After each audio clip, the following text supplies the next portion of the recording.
Day 39 of quarantine. We've gone through a lot over the past few months. This is a hard year for so many people.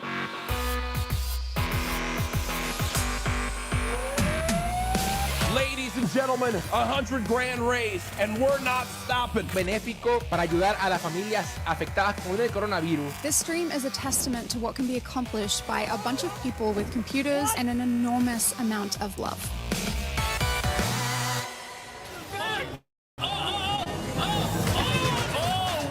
Welcome to PlayStation 5. It's the summer of monsters! Holy. Okay, what? Wait, no way. Win a game of Fall Guys without jumping. I won! It's time for some caviar! Why, why? La la la la la la la la la. Tell a man calm, ring the alarm. I can tell you there wasn't no harm. Oh my god, it looks like fire. Yes. Ring the alarm. Ring the alarm. Ring the alarm. Ring the alarm. Ring the alarm. Ring the alarm.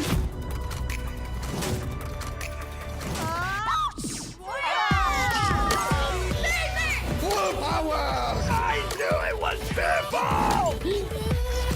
Oi, bem feito. What's next?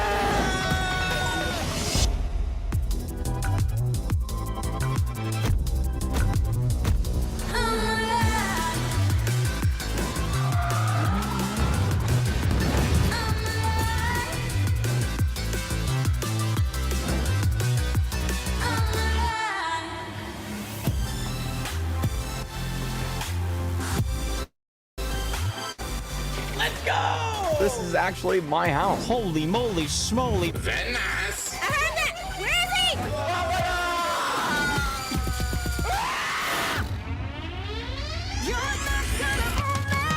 Dallas Empire Call of Duty League champions. The 2020 Overwatch League champions. ¿Qué tenemos a la? Tom One Gaming are your world champions.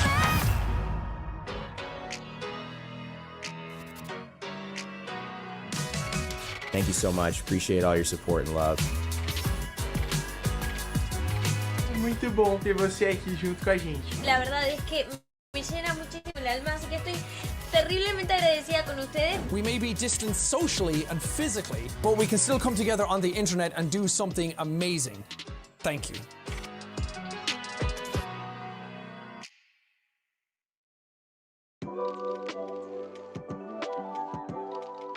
Hey everyone, welcome to the latest roundup. As always, if you want any more info, check out the description below. Let's jump in. We know many of you have been waiting to start creating shorts from the YouTube app. We have good news. This is now available to all creators in the US, and we've added more features, like the option to record 60-second videos versus just 15 seconds, and new filters to try out. We also announced the YouTube Shorts Fund this month. This is a $100 million fund that we'll use to reward creators for their contributions to shorts. Starting later this year, we'll start distributing funds to creators whose shorts receive the most engagement and views that month. Anyone who creates unique shorts can participate in the fund, whether you're in YPP or not. We know you'll probably have more questions, so we'll be sharing more details later this year. And we're working out the long-term plan for Shorts monetization, so stay tuned. It's now easier for you to add captions to your videos. We've added an optional step in the upload flow where you can add or edit captions. You can choose to copy and paste the script, upload a file, or caption your video manually. There's one thing to note. Automatic captions may take a bit of time to appear, so if you don't see them right away, you can always check back later. World Password Day was May 6th. It's a good reminder to keep your account safe. Here's a few tips we follow. Use a password manager, like the one built into your Google account. Turn on two-step verification, and be aware of phishing scams. Want more tips to keep your YouTube account safe? Check out the link below. You might remember we recently updated our terms of service for users in the US late last year. This month, we announced that those same terms of service updates were coming to the rest of the world on June 1st, 2021. We've broken down all the changes to our terms of service in our forum post. And that's it for June's Roundup. Thanks for watching, and we'll see you next time.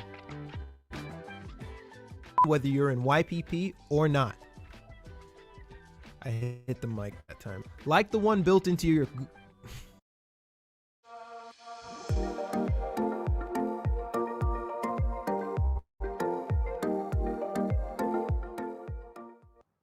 Hi everyone, and welcome to Philippines Creator Day Gaming. My name is Enrique Cunhing, Strategic Partner Manager for YouTube, and I'm so excited to welcome you all to the Philippines' first ever YouTube gaming event. Before we go through the rest of the day, I did want to just remind you all of a few housekeeping rules first. So first, we're going to be streaming in super high quality, so if you have good internet, then please turn it to 1080p. We want everyone to look and feel good. Second, please enjoy today's session on full screen for an optimal viewing experience. And lastly, but most importantly, we do have a series of forums and questions that you can submit via links in our description and in the comments section. So if you open the description right now, you'll see a link for our feedback form, which we would love for you to fill in at the end of the day. There's also a quick link in there for you to send in any questions. We'll be collecting your questions all throughout the day. So as soon as you have one, please open up that link and fill it in.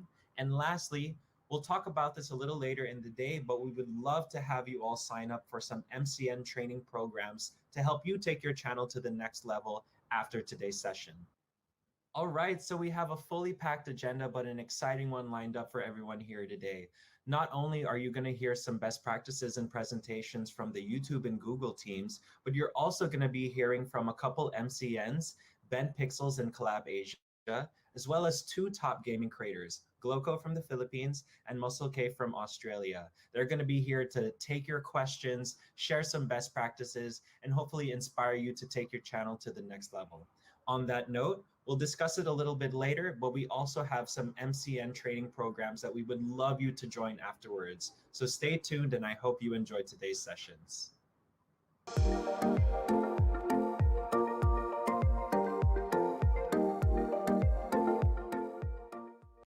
Hi everyone, welcome to the Philippines Creator Day gaming event.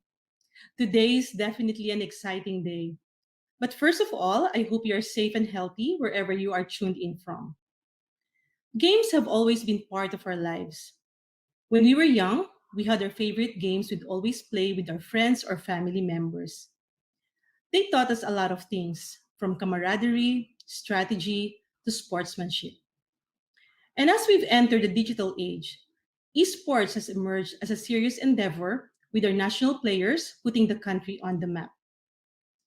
Over the years, we've seen the rise of the gaming community across the globe and witnessed their journey through YouTube.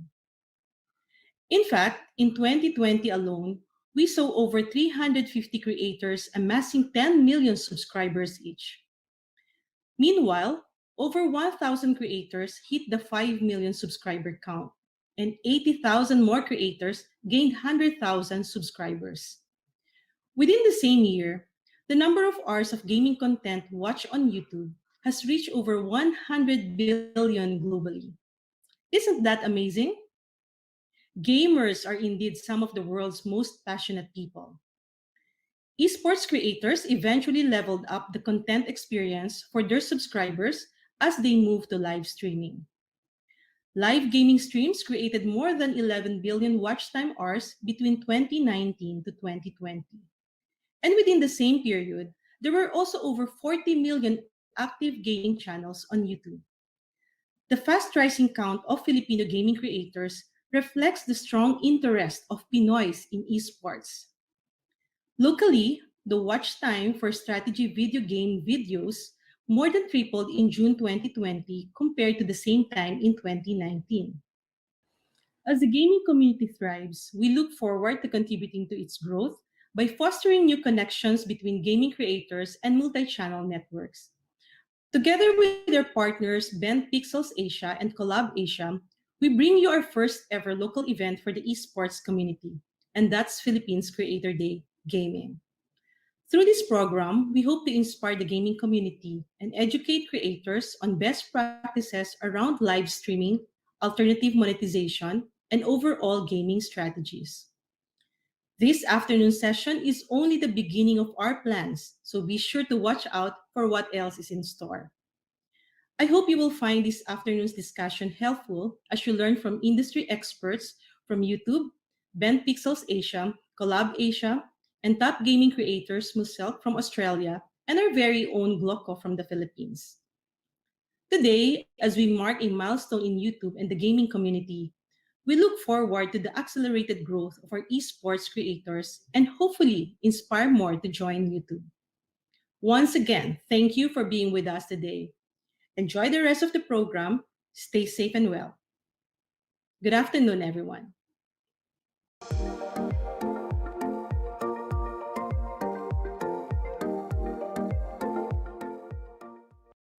Thank you, Det, for the warm welcome.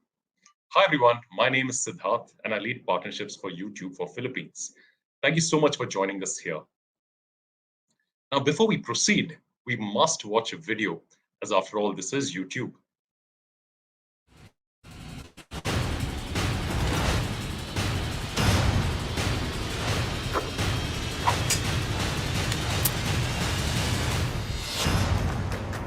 YouTube is really the epitome of showing people why gaming has really taken over pop culture.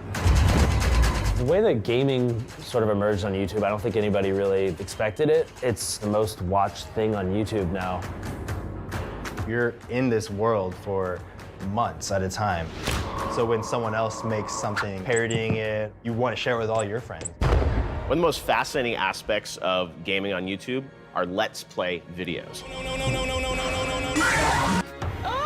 These people play games, but they express opinions about games and they have fun in game. Still very happy, still smiling. Talk to anyone in the video game industry and they say, hey, when our game is covered by these creators, we see this huge spike in interest. But what are you watching? You look at someone like PewDiePie, he's been on South Park. PewDiePie! He's been covered all around the world. You love games, you can sort of use YouTube to express it in a bunch of different ways. You can watch these amazing esports stars who are making a fortune playing video games.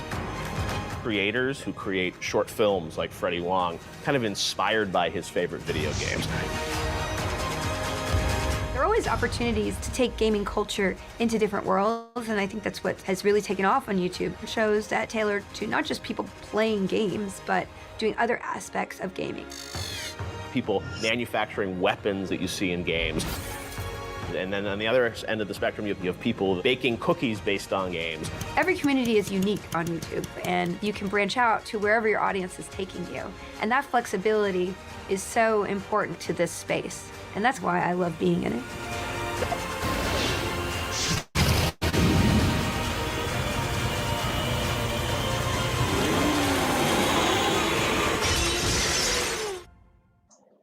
YouTube is where gaming communities come together online.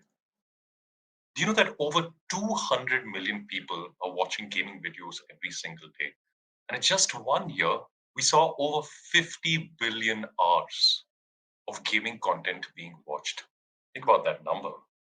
Now let's put that into context by looking at how big gaming on YouTube is with a benchmark. It is 6 to 7 times bigger than all of the nearest platform. YouTube is by far the biggest gaming platform in the world. And this includes VOD as well as just live alone as a platform.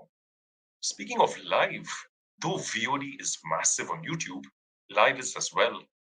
Gaming content that was live grew almost 100% in 1 year, much faster than any other live gaming platform. So what is all of this watch time coming from? What are people watching?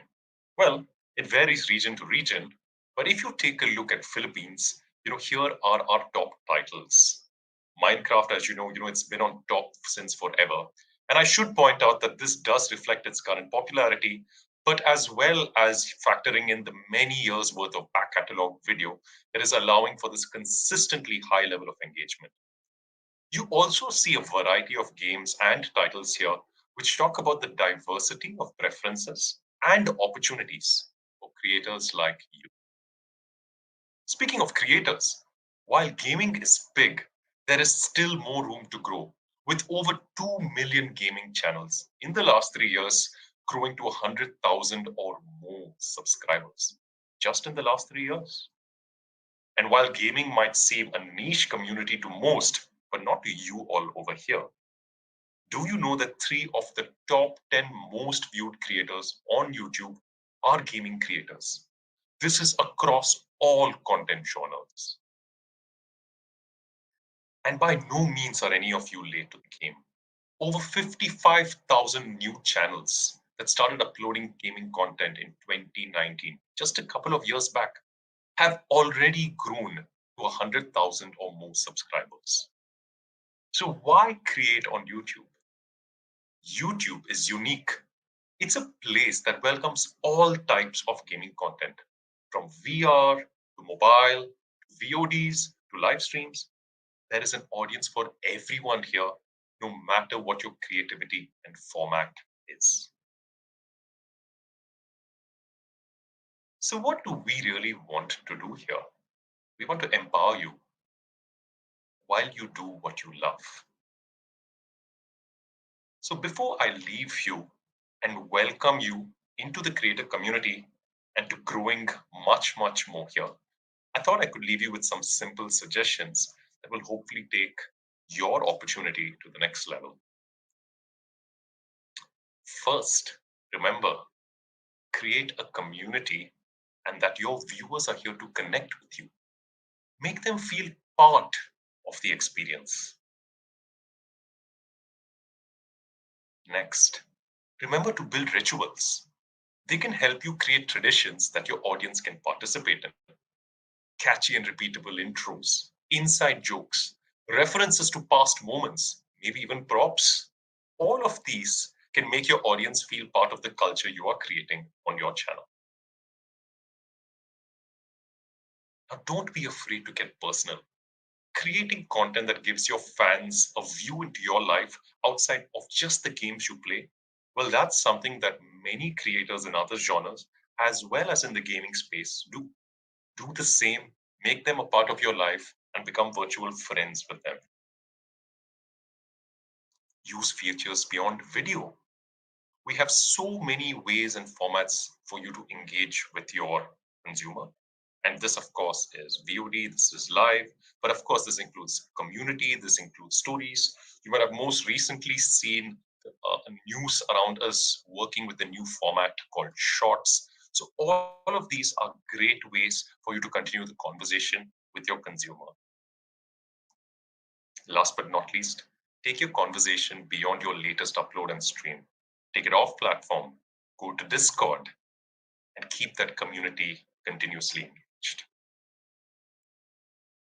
With that, thank you so much for being here today. We hope you have a wonderful series of sessions today. And with that, I would like to call my colleague Doreen to come and take the next session. Thank you.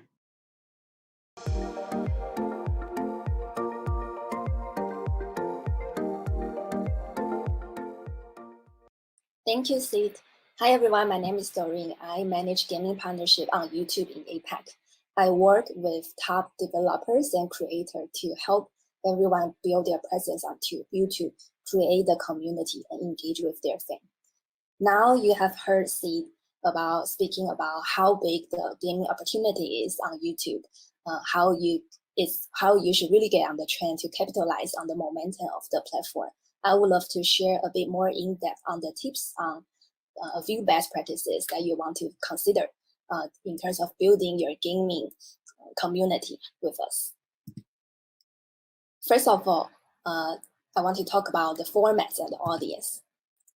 As you all are probably well aware, there are a few very common type of gaming formats that people create video for, including the competitive gameplay. So this is like, for example, mobile games, shooting games, some esports like titles. It's very skill based. People enjoy watching the very skillful player to showcase their skill. And the other type of common format is Let's Play. So a lot of people are come to YouTube to look for tips on how to crack a game, how to unlock different leveling. Also Sandbox, this will be like Minecraft, Roblox, a game that's storytelling based, that allow you to create a virtual world of your own.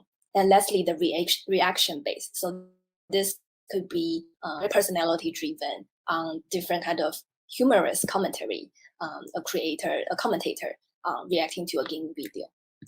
When you create a different kind of format, you choose between different kind of formats, there are a few things you want to keep in mind. So first of all, why do viewers watch gaming content? What are they here for? Is it for getting better at a game? Is it to watch a team gameplay, to enjoy seeing how the different player, a very skillful player, strategize and achieve together as a team? Or they want to create personal connection? They are here to look out for other gaming fans, to build connection with both you and their fellow gamers. A study shows that 50% of the gamer claim that YouTube creates a unique community that they feel connected with. So coming here to feel connected is a very important motivation of the gaming viewers on our platform. Now, with this in mind, how do you want to go about programming? You want to think about your own motivation. What do you want to say to your audience? What kind of message do you want to deliver? What are the special things you can share with others, whether it's a different interesting point of view, it's a unique strategy in game.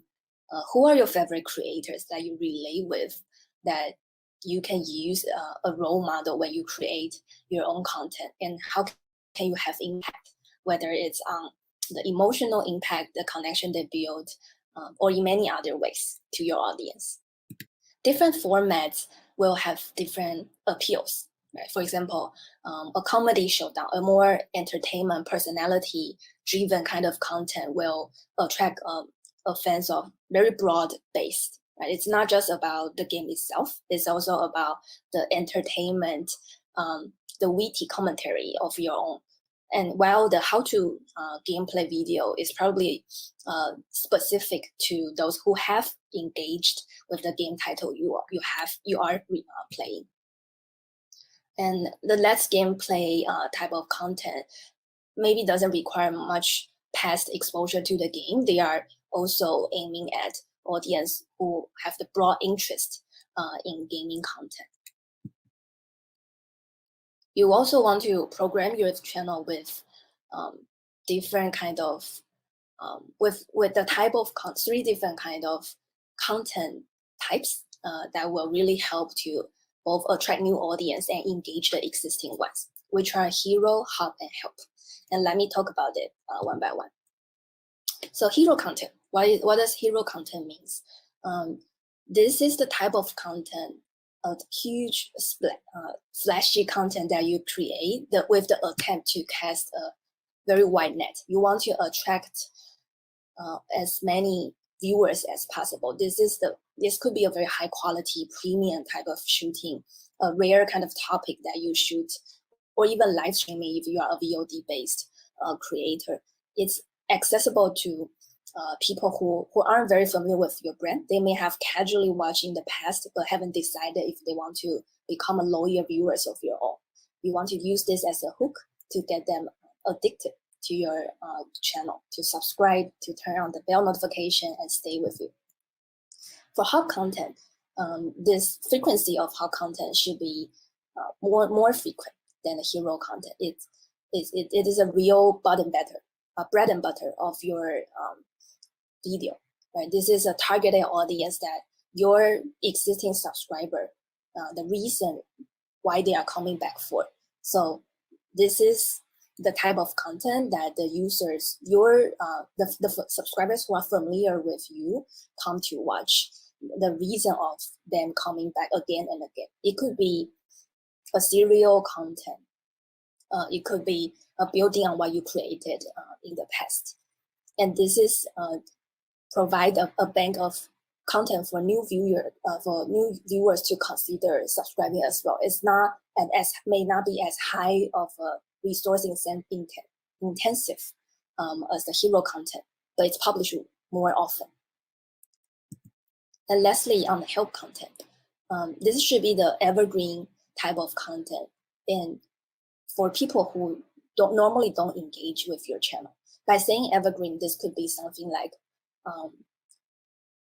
critique of the top 10 battle royale games on the platform, introduction of a new gameplay mode of a new mobile game.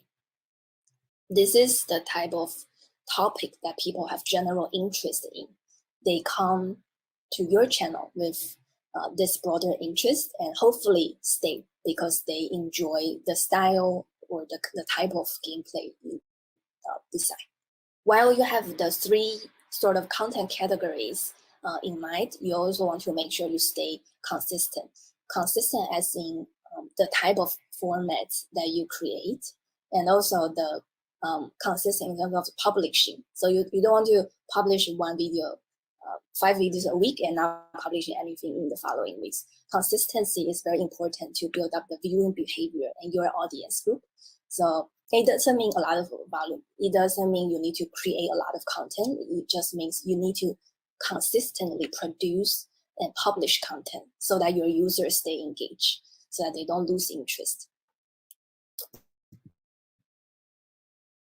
Lastly, I want to talk a bit about optimization. So now you have different kind of formats. You are clear about your audience motivation on why they come to watch the content. You decide on your personal style, on which type of format that works for you, and have different tier of the content by separating them as hero, hub, and help content. What are the other tips that can help optimization to help your channel get discovered? First of all, thumbnail.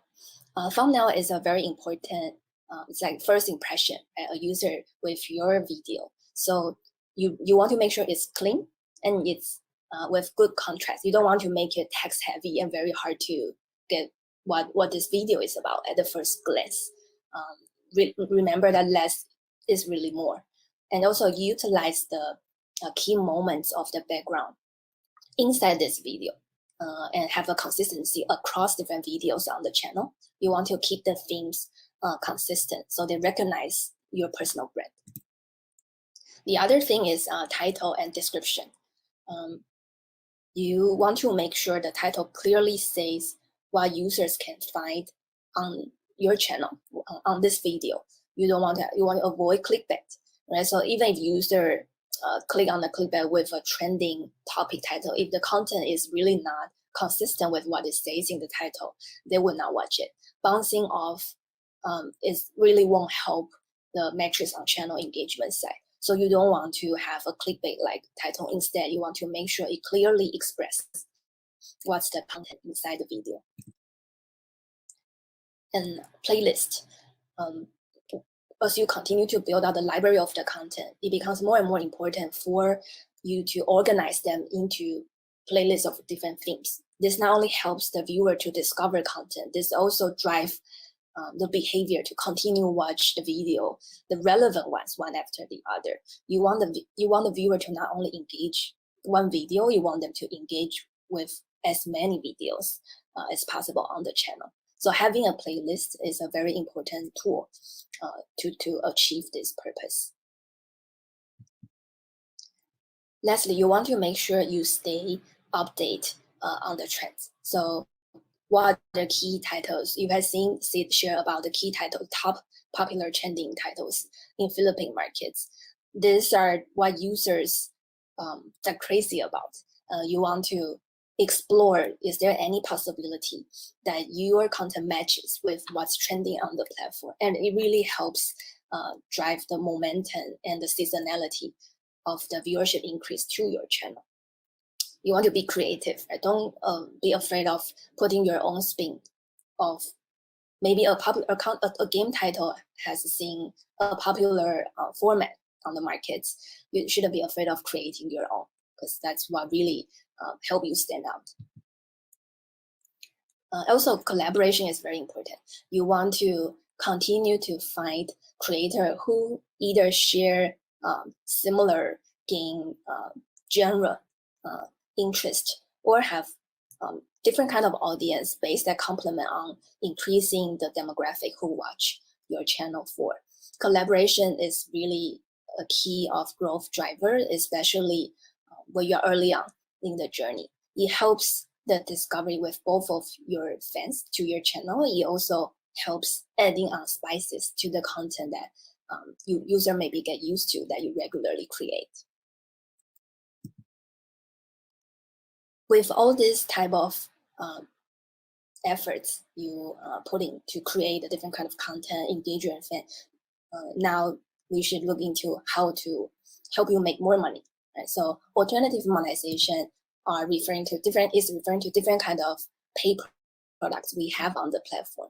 You should consider a channel membership, which offer different kind of perks, that different emojis, different badges. These are one of the key vehicles that creator leverage to get the support from their fans. You will be surprised at how supportive your most engaged fans are, because they really want to make sure you get enough resources to create good content and continuously doing so. Also, super chat and super stickers.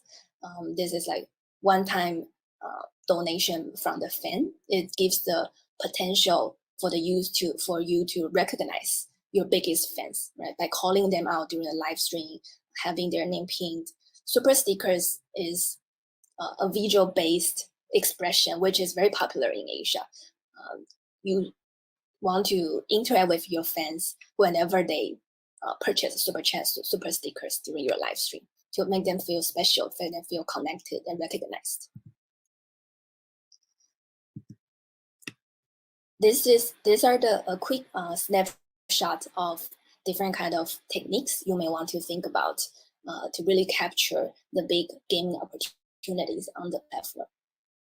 Now I'm going to hand over to Mike, who is going to talk about why Asia is the next gaming capital. Thank you.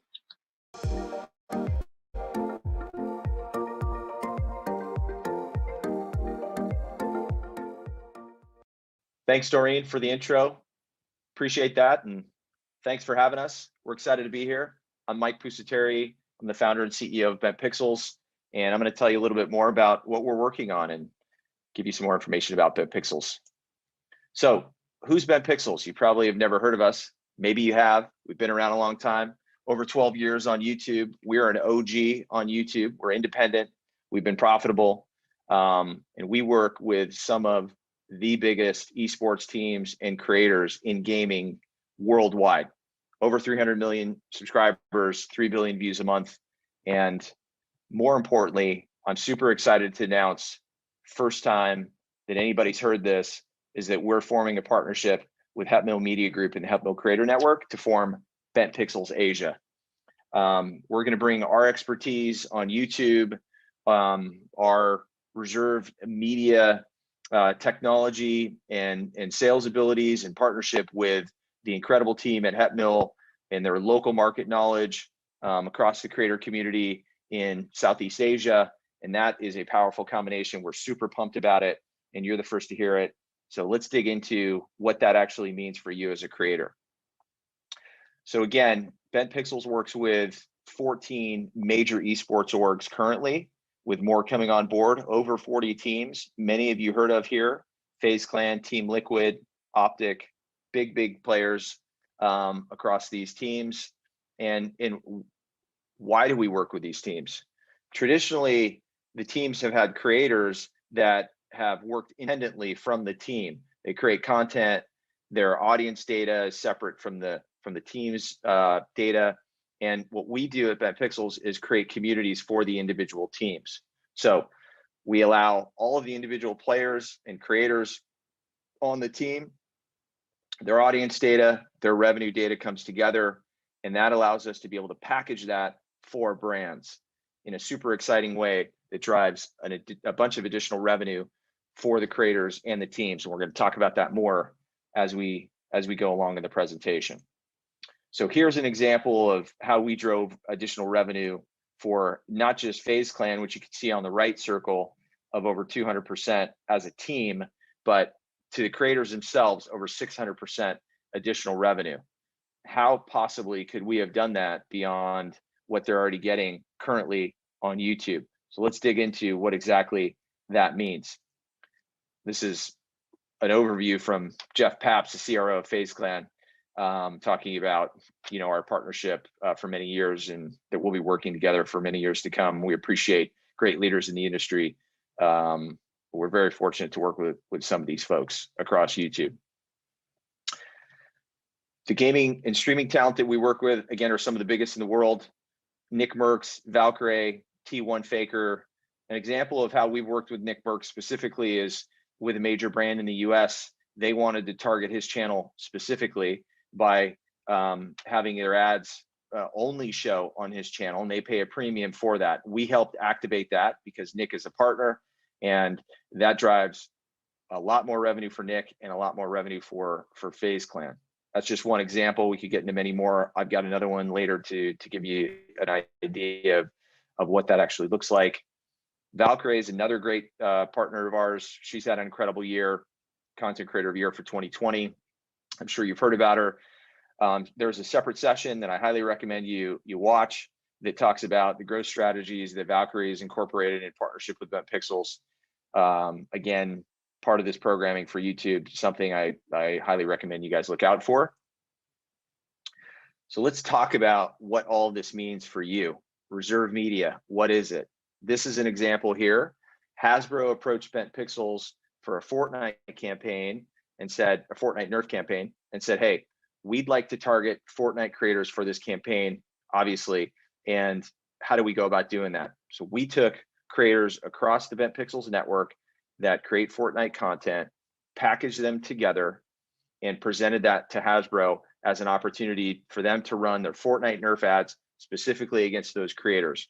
To do that, they pay a premium, and that premium passes directly to the creators.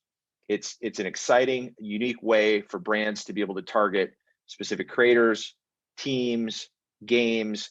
There's a lot of unique packages that we're able to provide across our partners. And because of that, there's no additional work that you need to do as a creator or a team. And it allows us to drive, in some cases, up to 200% additional revenue for no work.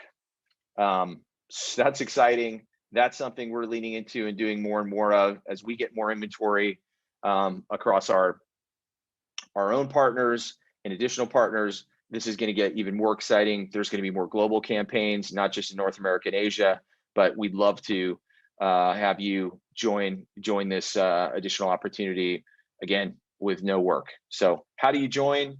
What does it mean? Partner with Bent Pixels Asia through bentpixels.com/Asia.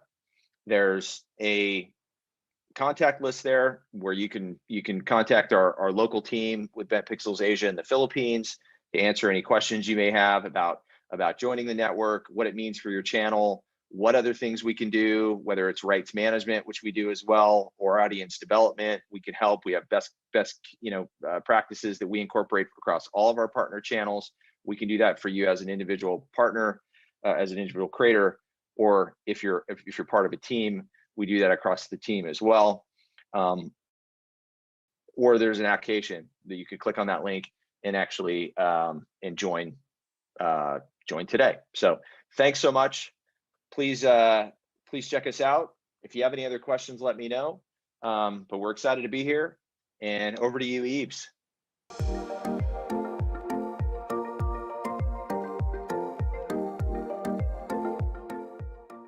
Thanks, Mike. Really great insights from everyone so far. Hi guys, my name is Yves. I'm a kid in the Philippines from Collab Asia.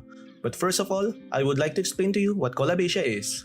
Collab Asia is a YouTube partner agency that supports global creators and social media influencers to be creative, protect their content, and of course, help creators make a living from their work. We are a leading influencer network representing over 2,000 influencers with hundreds of millions of subscribers who generate more than 4.5 billion monthly views.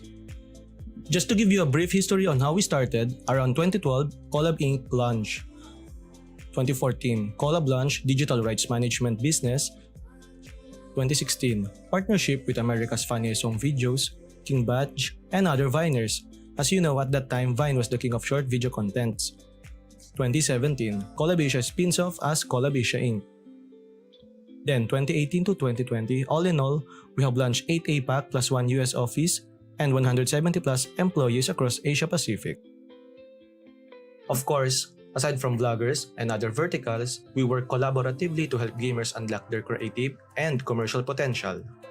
From my time as an eSport executive, tournament marshal, shoutcaster, and gaming forum moderator, there weren't many companies like Collab Asia to support gaming content creators like us. And now that I'm part of a company that actively supports the gaming community not only here in the Philippines but also in other countries, I can see why Collab Asia is leading the pack. It's a company made by creators for creators. Since all of you, I presume, are gaming creators, let's focus on this topic.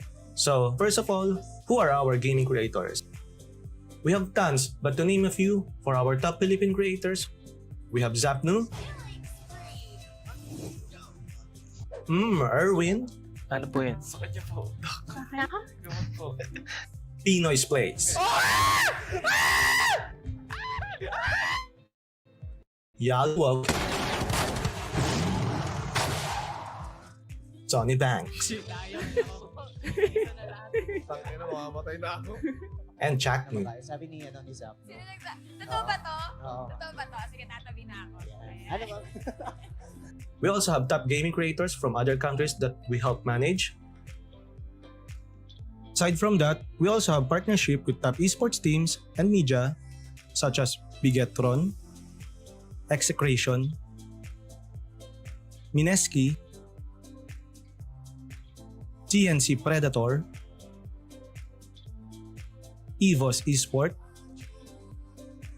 For our esport media, we have the Nationals, Just ML, Revival TV, and Lupon WXC.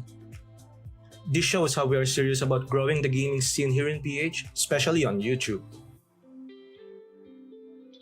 And now, I would like to explain why do you think gaming has an advantage over other verticals.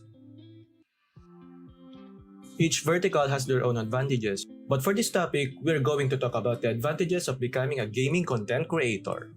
In terms of content creation, did you know that gaming content is super flexible as you can always try something new to do with your channel? One advantage of being a gaming content creator is that you can create content depending to your liking. You may create funny gaming content,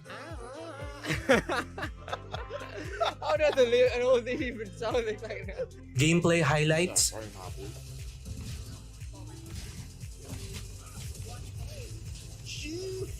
raw gameplays, Have you explored this? gaming tutorials, Change is the removal of increased damage on gaming tips, The game controls for Horizon Zero Dawn on PC are fantastic. game walkthrough, Class is FIP. This gives you the most energy power. vlog related to gaming, and that's just to name a few. Just remember that there's no such thing as limited content. Since for gaming, people always think of new styles of content to bring into the table. Well, the key here is your imagination and how you put it as a part of your content. We all know that there are tons of video platforms to watch gaming content, but did you know that the best platforms to watch gaming content is YouTube? Mainly because there are tons of contents to choose from, creators who upload with their own style of gaming content, and who entertains viewers of all ages. That's why YouTube is your all-in-one platform wherein you can binge watch gaming content, be it streaming or recorded content, it's still of a good quality. For editing, you don't really need to be a hardcore editor to create gaming content. Unlike other verticals, gaming content creation is very adaptable to your skills in terms of editing. Did you know that there are tons of big gaming channels who just trim out the boring and long parts of their gameplays and just upload the best part? Well, that's gaming for you. With that, we at Collab Asia can help you with your editing. As one of the services that we can provide you is to help you with other production needs such as intro, end card, banner, logo, image pose, and many more. Aside from that, we also offer copyright protection for your YouTube content, partnership with Epidemic Sound Music, so you'll have an easy time looking for the perfect background music for your content. And of course, it's copyrighted free! We can help promote your channel through our owned and operated channels. We can also help you get verified, collaboration with other creators for your content, and many more. For creators who loves to create Nintendo games content, We can help you monetize it, as Collab Asia has an existing partnership with Nintendo so that you are able to monetize and make money from your Nintendo content. As you know, there are tons of popular Nintendo games in the market right now, like Animal Crossing, Super Smash Bros., The Legend of Zelda, Mario games, and many more.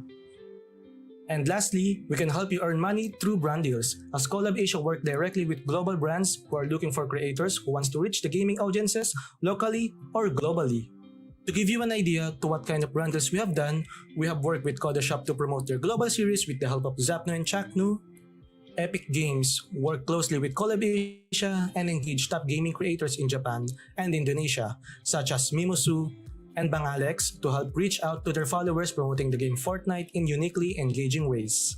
NetEase Games also partnered up with our Japan top creator Genji to promote the game Knives Out to the Japanese audience by bringing back old fans while attracting new players. And those are just some of the many brand deals that we have done over the years. And now, I would like to give you some tips on how to grow your own gaming channel. Tip number 1. Play your strong part. What I mean by this is that if you are going to upload content especially for gaming, make sure that you know your game, you're familiar with it, and you have played enough hours to have insight if ever this part or clip is worth putting on your channel. Tip number 2. Learn to adapt and be flexible in terms of content. I mean, if you just want to upload content that is being watched right now by tons of people, be sure to at least know all about it and at the same time, play your cards right in terms of creating content. Some of the big gaming creators you might know also started riding the trending tab as their main tool to know what kind of content they will upload on their channel. For example, did you know that there are tons of new and suddenly big channels because they rode the hype of the game Among Us? Tip number 3. Since we're talking about what's currently trending, my next tip for you is to always check your trending tab. Be it gaming, music, movies, sports, fashion, it's all there and just waiting to be explored. How do you check your trending tab? It's easy. Just go to youtube.com, click explore, click trending, and that's it. You can always check the trending categories on YouTube. For example, let's go to gaming. See how easy it is? My best advice to you is to check it daily to know what people are currently watching. Tip number 4. Always check your analytics. It's always good to know the average view duration you are getting from each of your videos. Because of this, you will actually have the ideas on the specific part of your content that the viewers are interested in. Tip number 5. Be sure to review your own content before publishing. While it is always good to upload new content on your channel, make sure to watch it first, or let a friend watch it and see how they react. You may ask questions if they like the content or not. Just think of the viewer's perspective.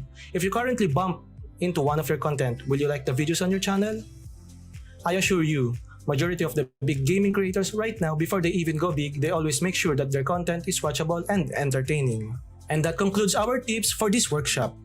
If you want to learn more, we do have an upcoming online workshop that Collab Asia will be hosting for gamers by gamers who wants to start their own gaming channel. This workshop is actually the kind that we host on the ground, like Gamers Assemble, Collab Goes to Davao and Cebu, Collab to the Top 1 and 2, and many more. But since there is a pandemic that is currently happening, we will be doing this online this coming August 2021. Anyway, that's it for me. It's been great speaking with all of you, and I look forward to sharing my thoughts during the next session's roundtable. Thank you for listening.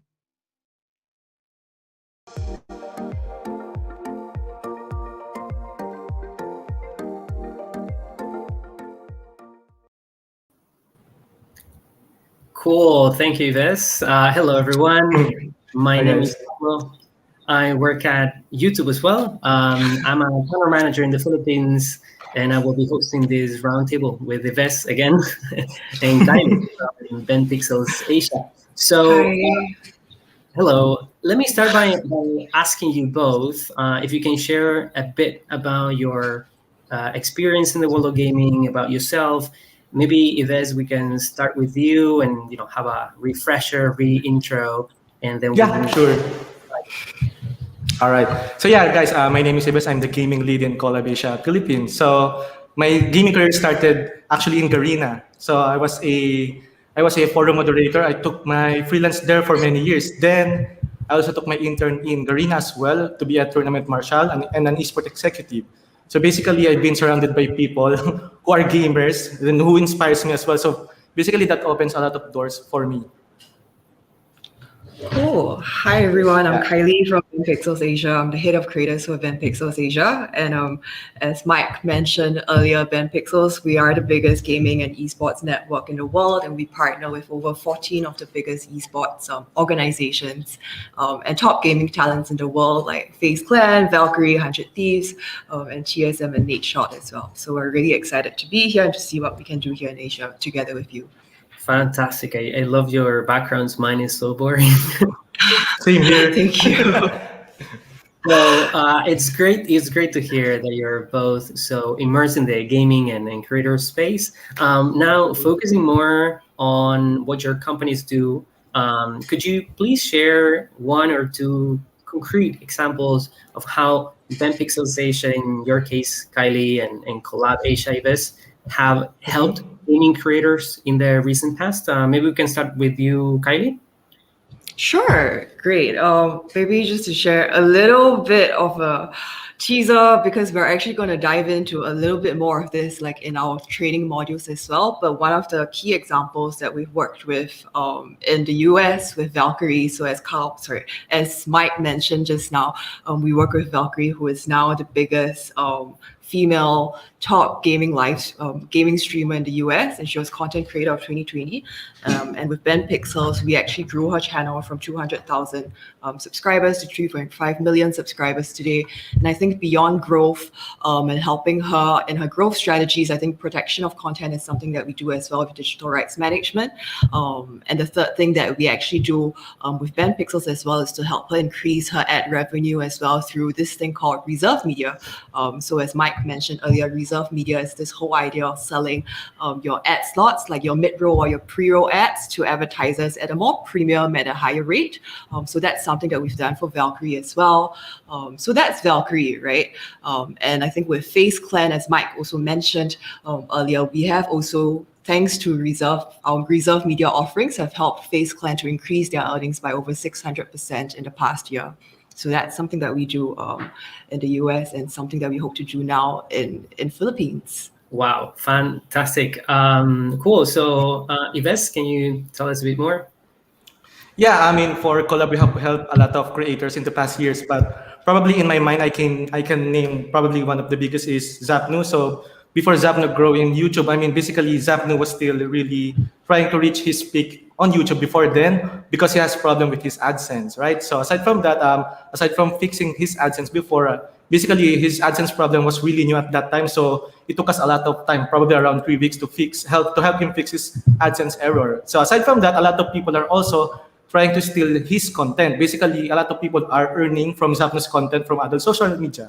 So basically what we did is we claimed all of this video and redirected the earning to Zapnu. So basically, Zapnu is earning without really doing anything. So basically, that's one of the best things that we help with our top creators. And aside from that, we also help Zapnu fix his AdSense. And of course, it helped him grow as well, since the creators stopped stealing his content. So basically, all of the viewers are going directly to Zapnu's channel. So basically, in less than 2 weeks, from 50K, Zapnu's channel grew to 100K easily. And now he's 1 million subscribers. Unbelievable. That's great. I mean, yeah. Two great things. One, more towards monetization, hacking and getting access to stuff is usually, things that creators need. So that's fantastic. Now, there are some creators here watching us now that have either just created their channel or they're starting to see some growth. So what would be your main tip for them? Maybe we can start with you, Ives, and then we go with Kylie. Yeah, basically, I'm pretty sure everyone knows here that the main thing that they should do is to be consistent, right? I mean, everyone knows that. But I always tell my creator that sometimes YouTube is not for everyone, but it can be for everyone if you know how to adapt and be flexible in terms of your content. Since a lot of creators, usually on YouTube, the smaller ones, they just stick to one content. They don't really do search. They don't do research in terms of what's currently trending. So basically, you can be big on YouTube. You just need to do research, and you need to be probably flexible in terms of your gaming content. Cool. Kylie? What you Cool. suggest? Yeah, I think I think for creators who are growing and trying to find their footing on the YouTube platform, I think definitely don't be afraid to leverage all of YouTube's products, whether it's live streams, whether it's video on demand, or whether it's shorts, right? That was just announced today. I think definitely make use of every single one of those products so that you can make sure that your content goes out, right? So once your content goes out, I think the second thing to really think about is really leveraging all of YouTube's features as well. So as mentioned earlier, all your playlists, right? Your titles, your descriptions, they are so important. And even the metadata behind as well. I think sometimes we overlook or we think that, oh, it's okay, I'll just post a live stream video, or I'll just post a video and that's it, right? But there's a lot more thought process that needs to go behind that as well, because you have to remember that your video is going up on a distribution platform, right? So you have to tell the platform what your video is about, right? So I think that's where Ben Pixels Asia can come in to help with your metadata, because I think with more information that you provide the platform, then at the start, the platform would know how to distribute your content to the viewers that you want to target as well. So that's definitely something that I think is really important for creators who are just starting out. Cool. Yeah. At the end of the day, I think platforms, what we're trying to do is to deliver the best video to the right user, right? So that helps. From all that you've said, it's clear you have a lot of experience with creators in the gaming industry, and that you work with a lot of creators, right? So my question would be, like, what type of creators do you think would benefit the most from working with you? Is there any personality traits, anything that you find would help them benefit the most from working with you? Maybe Kylie? Sure. I think in terms of the types of creators that would probably benefit the most from us would, I guess, be esports teams out there. I think teams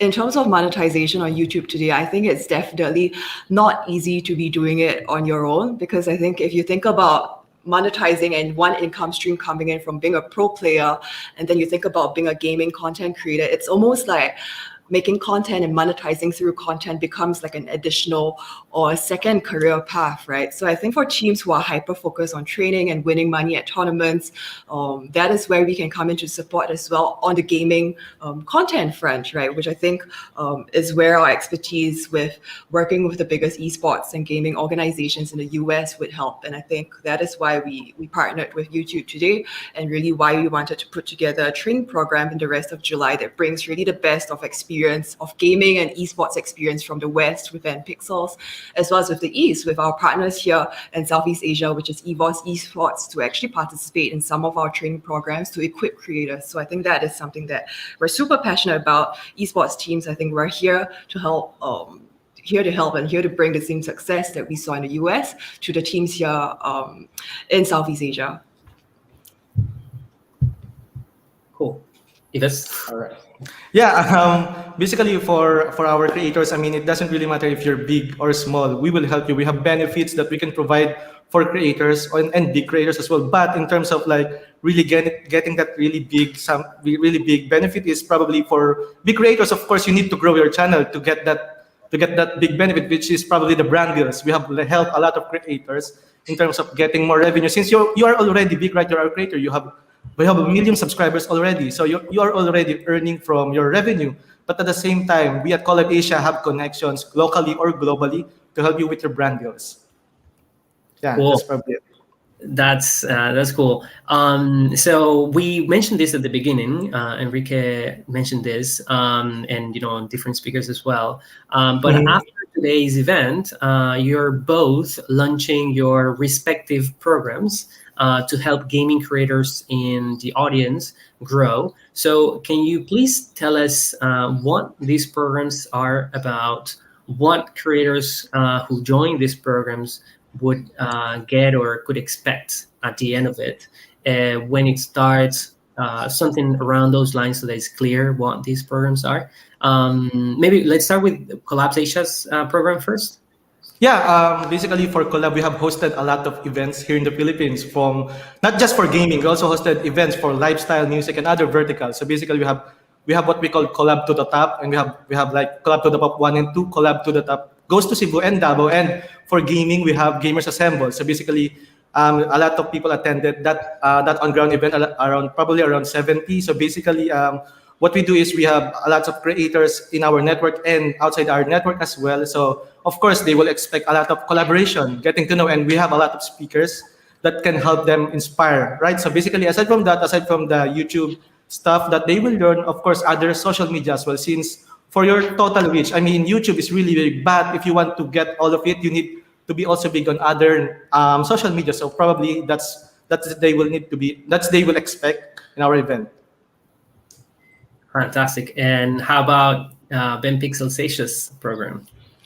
All right, so our training program actually starts from the 14th of July onwards. We actually have 3 modules that we partnered with really exciting partners. So I think our first module that is going out is actually called How to Be Content Creator of the Year, where we take inspiration from our journey actually with growing Valkyrie's channel.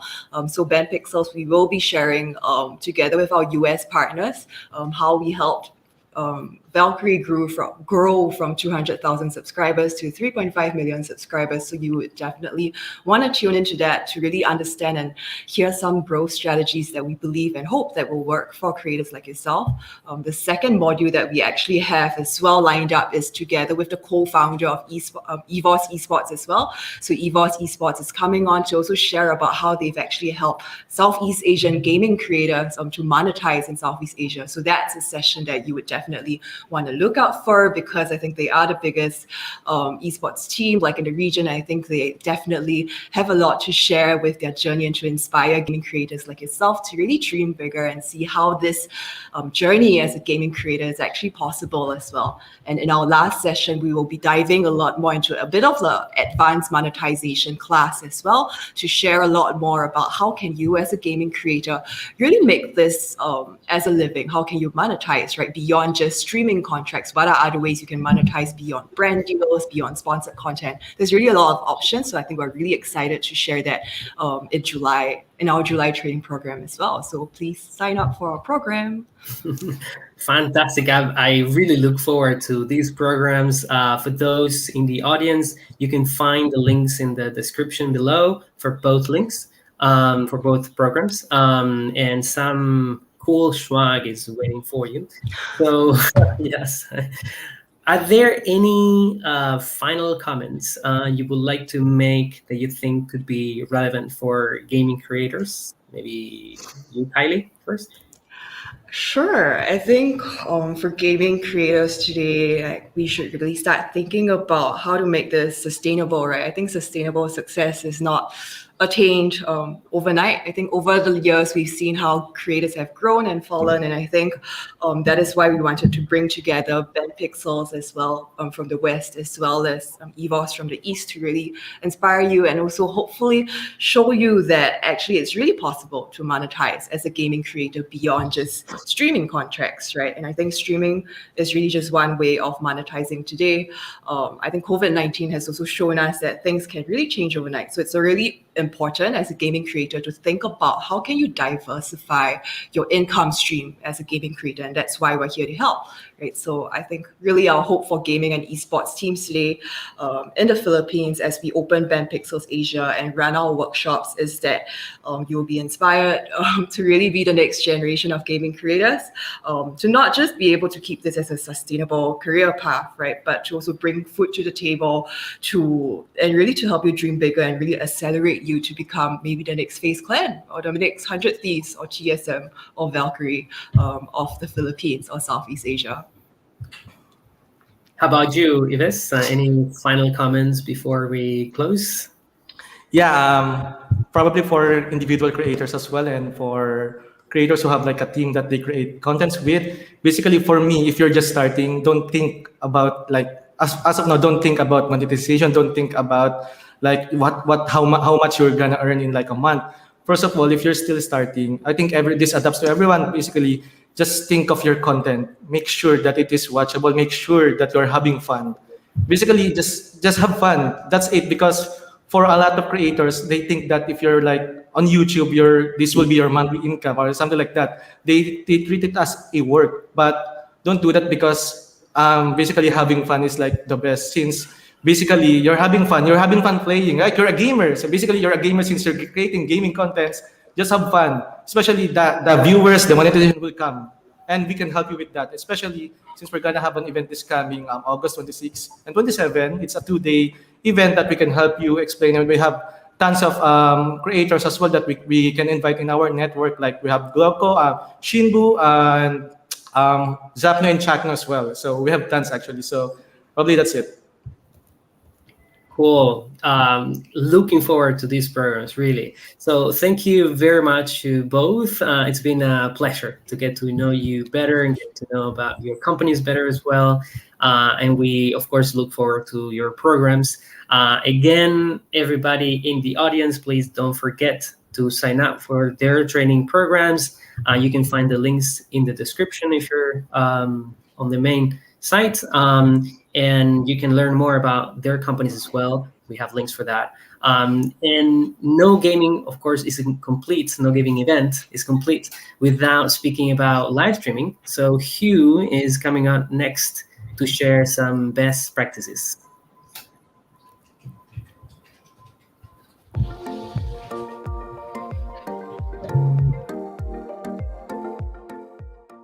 True, Zach Paulo, and thank everyone for staying engaged. Let me introduce myself. I'm Hios, a partner technology manager at YouTube, and I'm working in the Philippines for partners.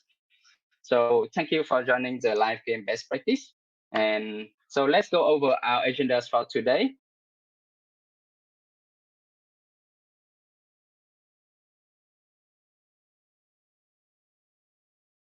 We are going to cover the basics, setup for success, upload strategy, and community engagement.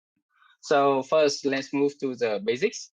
So before committing to a stream schedule, be sure to sort out the technical aspect of being a live creator, testing our internet connection, ensure you have the correct hardware and software to capture the gameplay. Doing a test stream before the real show are recommended. For internet, test the internet to make sure you have a good upload bandwidth. When testing, make sure you do so repeatedly to ensure a consistent range.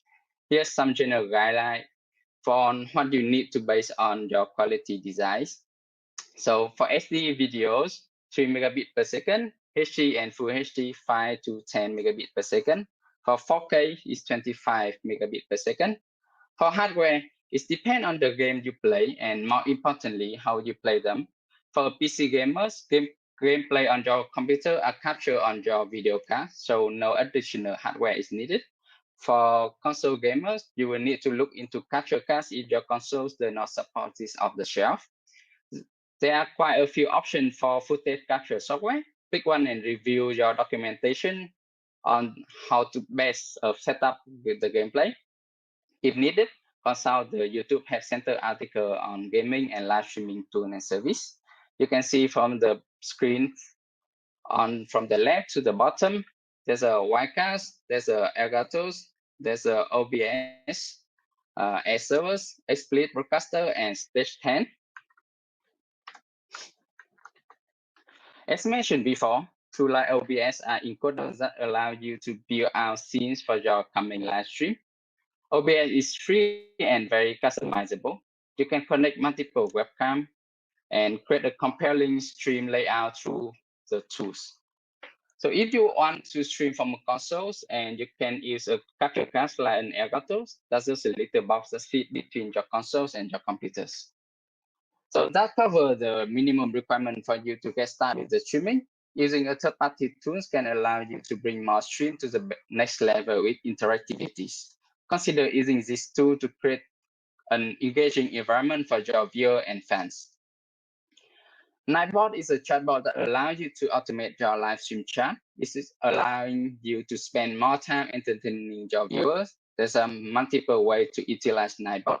Communicate channel cultures, welcome new viewer and subscribers, enforce chat rules and standards, highlight social chat channel, promote ritual. So Motor is in Nightbot to communicate the chat rule and highlight social channels. You can review your loyal viewers by thanking them with attractive and on-screen pop-up. Take donation with multiple payment options, manage donation goals, add label to scene, and more. United Gamer using Streamlabs to create an on-screen goals with the viewers. So fund the Thank by Highlight, Super Chat, and member with on-screen virtuals. Promote your social links to keep your communities engaged across platform, or you can even display the chat on screen. Next, we'll create a schedule and strategy around how and when you incorporate live onto the channels. So first, think about the mission with incorporating live stream onto your channels. Is it to connect with a new audience, highlight an important moment, build a deeper connection with your fans, or just trying experiment creatively? Ask yourself, why do I want to go live? How frequent will I stream? How would it be different experience from my viewer? Who are my favorite YouTube streamers? What make them memorable to me? Another thing to consider is what type live stream will be doing. One key consideration is if you're doing more event-based stream where you will go live every now and then, usually around big moment like new game release or holiday. Or if you have live stream as a part of consistent and regular part of your channels. For those with more event-based stream, you may want to consider a slightly different strategy than your typical and regular hub stream. Try setting up your live stream in advance. Try to promote by consistent your event using custom posts on social and community tabs. Remind your viewer to hit the same reminder bell so that they can be a part of the big moment. After the live stream, consider creating a highlight clip of the stream most exciting moments. If you are planning to have streaming become a core part of your content strategies, consider create a stream schedule that you can consistently deliver on for your audience. Your viewer want to join you live. Don't make them guess what time they will need to join you. With any format or content change, try to introduce live to your schedule slowly. Communicate the change to your fans. Remind your viewer to ring the bell to get all the notifications for the channels. Build your communities. Reward the viewers for continually tuning, viewing by speaking and engaging with them. When incorporate live onto your channels, consider this may be a change in the content that your viewer are familiar with. Ease the transition by anticipating how your audience may interact with your new format. Communicate them with any change in the upload schedule or format. Communicate your upcoming stream for your audience. Set the expectation for what type of content they will see, when they can tune in to get it. Engage your core by thinking of your live content as a way to deepen your connection with your core communities. Use video on demand or live highlight to capture a broader audience. Create space. Avoid overwhelming your audience with uploads, spacing out your VODs and stream. If you plan on keeping your archive public, consider waiting to post your next video. You can use community tabs and other social tools to cross-promote your stream and reward viewers for showing up. Think beyond just a reminder for promotion. Try ask for ideas. Let viewers influence your stream to get them engaged. Post GIF from past live moments, pin promotion, comment in your latest video, driving them to your upcoming stream. After the stream, you can create highlight. Consider edit down some of your best moments with more digestible highlight. It's easier to reach a broader audience this way. This video can act as an anchor to expose new audience for your live stream. Continue the hype after the stream.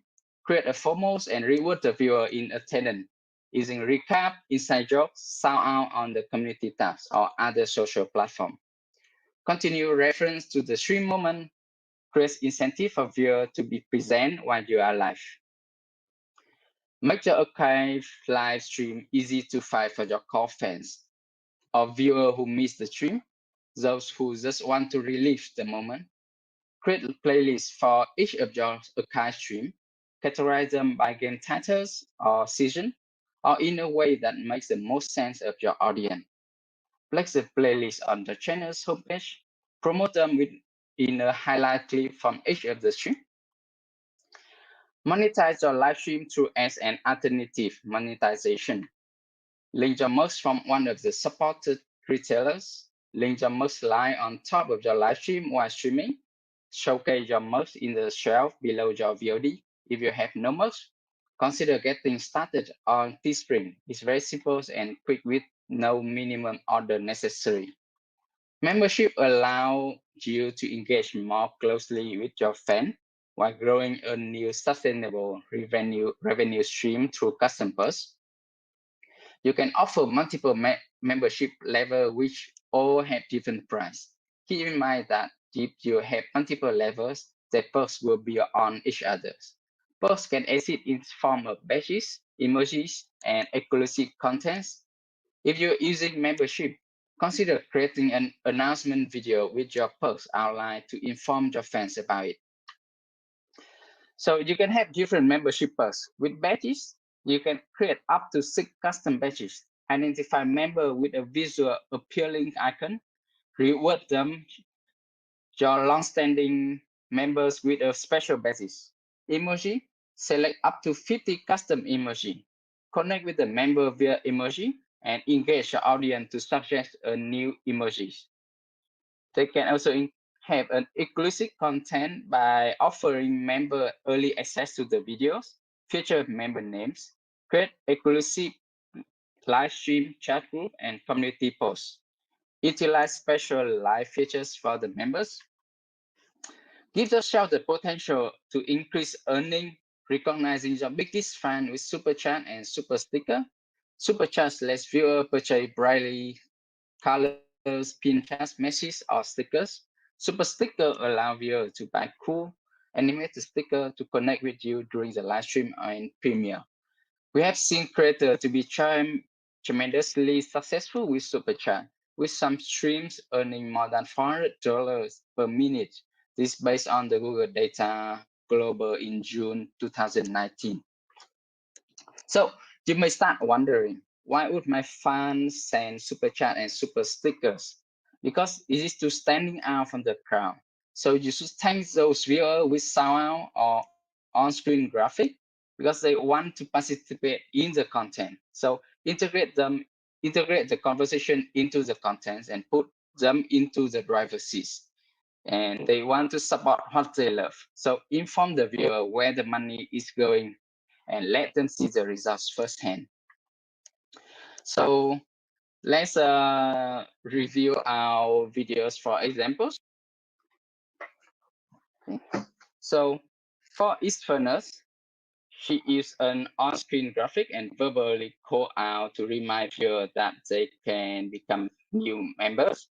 These upcoming members only live stream to create hype around the perks, while letting non-members know what they are missing out. This recent super chapter username on screen. So give the fans a reason to tune in live to interactive and engaging stream. So live gives you the opportunity to interact live with your biggest fan and viewers. It helps you foster the conversation and deepen the connection with your present audience. Make your viewer feel a part of your contents and communities. And you can have it different way by have a chat moderation, identify breaks in the contents, speak directly to your audience, or build a ritual. So if the moderator for live chat will help you interact with the audience by removing inappropriate messages, enforcing your community standards. You can also use keyword blocking and our hold for review tools to remove inappropriate messages. Before going live, plan out nature break in your contents, or you may need to build out breaks to interact with your audience. Certain game has a nature breaks like loading screen in Fortnite, Overwatch, PUBG. Other games may require you to build breaks to address your audience. You can fill breaks in by reading chat, recap the recent super chat and new members, or just live or game updates. Consider this graph highlights the difference from the chat volume depending on the game type. Game like Days Gone have an always-on nature that less likely see massive spike in the chat volume compared to a game like Fortnite that had the built-in break due to the low screen, while overall amount of chat the messages may be the same. At what point during the stream, the chat may come in differ. Make a plan for how you will interact with your audience, depending on the game you'll be playing. Think about when you might read the chat, thank super chatters, or give shout out to new member. Keep your audience a part of the conversation. Your fans are there to interact with you and make them feel seen and heard. It's fun to foster the conversation with her live viewer by reading our chat, asking them to participate in the contents, has an ongoing conversation with viewer while in-game. Keep a temporary check on chat bubbles, verbalize their sentiments, capitalize on in-stream jokes and funny moments.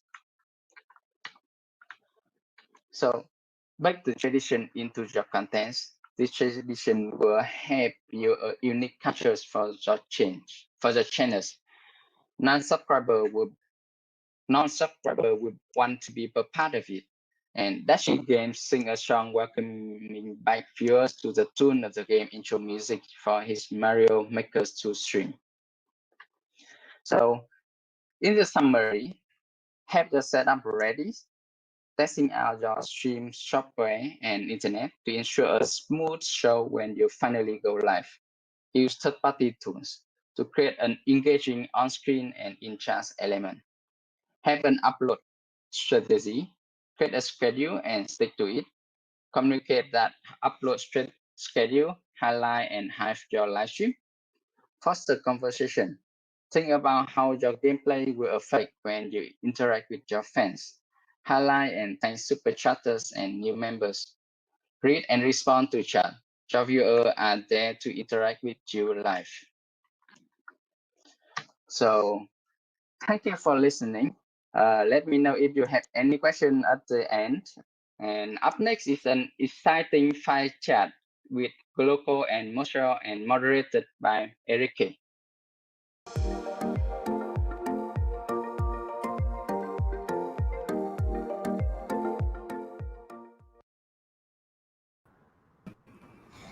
Hey! Hello!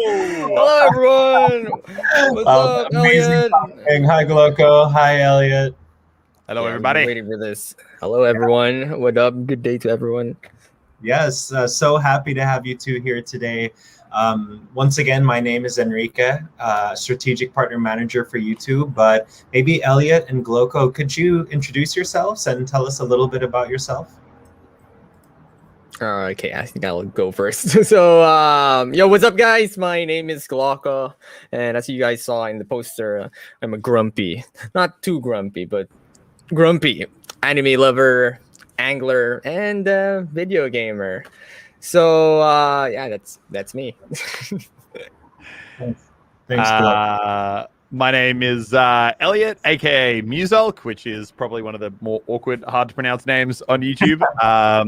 I've been doing YouTube since about 2013, 2014. Started with a game called TF2, did a game called Overwatch. Now I do a lot of a game called Fortnite that you might have heard of. So yeah, basically just shooters and doing kind of dumb stuff in whatever shooter game I can play at the time. Well, those are always fun. And on that note, Gloco, could you also tell us like what games are you playing right now mostly? Okay, so mostly I play a variety of games, mainly story-based games, because I'm not really good with like competitive games and all that. So let's talk about like Final Fantasy, Nier Automata, Persona, all those type of games. Basically Japanese RPGs. And right now, in terms of like competitive gaming, I am a League of Legends player, so I'm playing Wild Rift. So there, those are the type of games that I play mostly.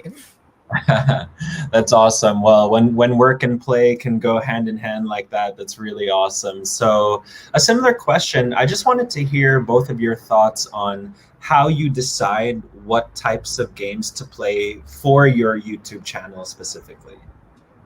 Yeah, I mean, I'm happy to go first. I think for me, it's kind of always been a few different factors. I guess for me, it obviously all started with whatever game I was most passionate about at the time, which was TF2.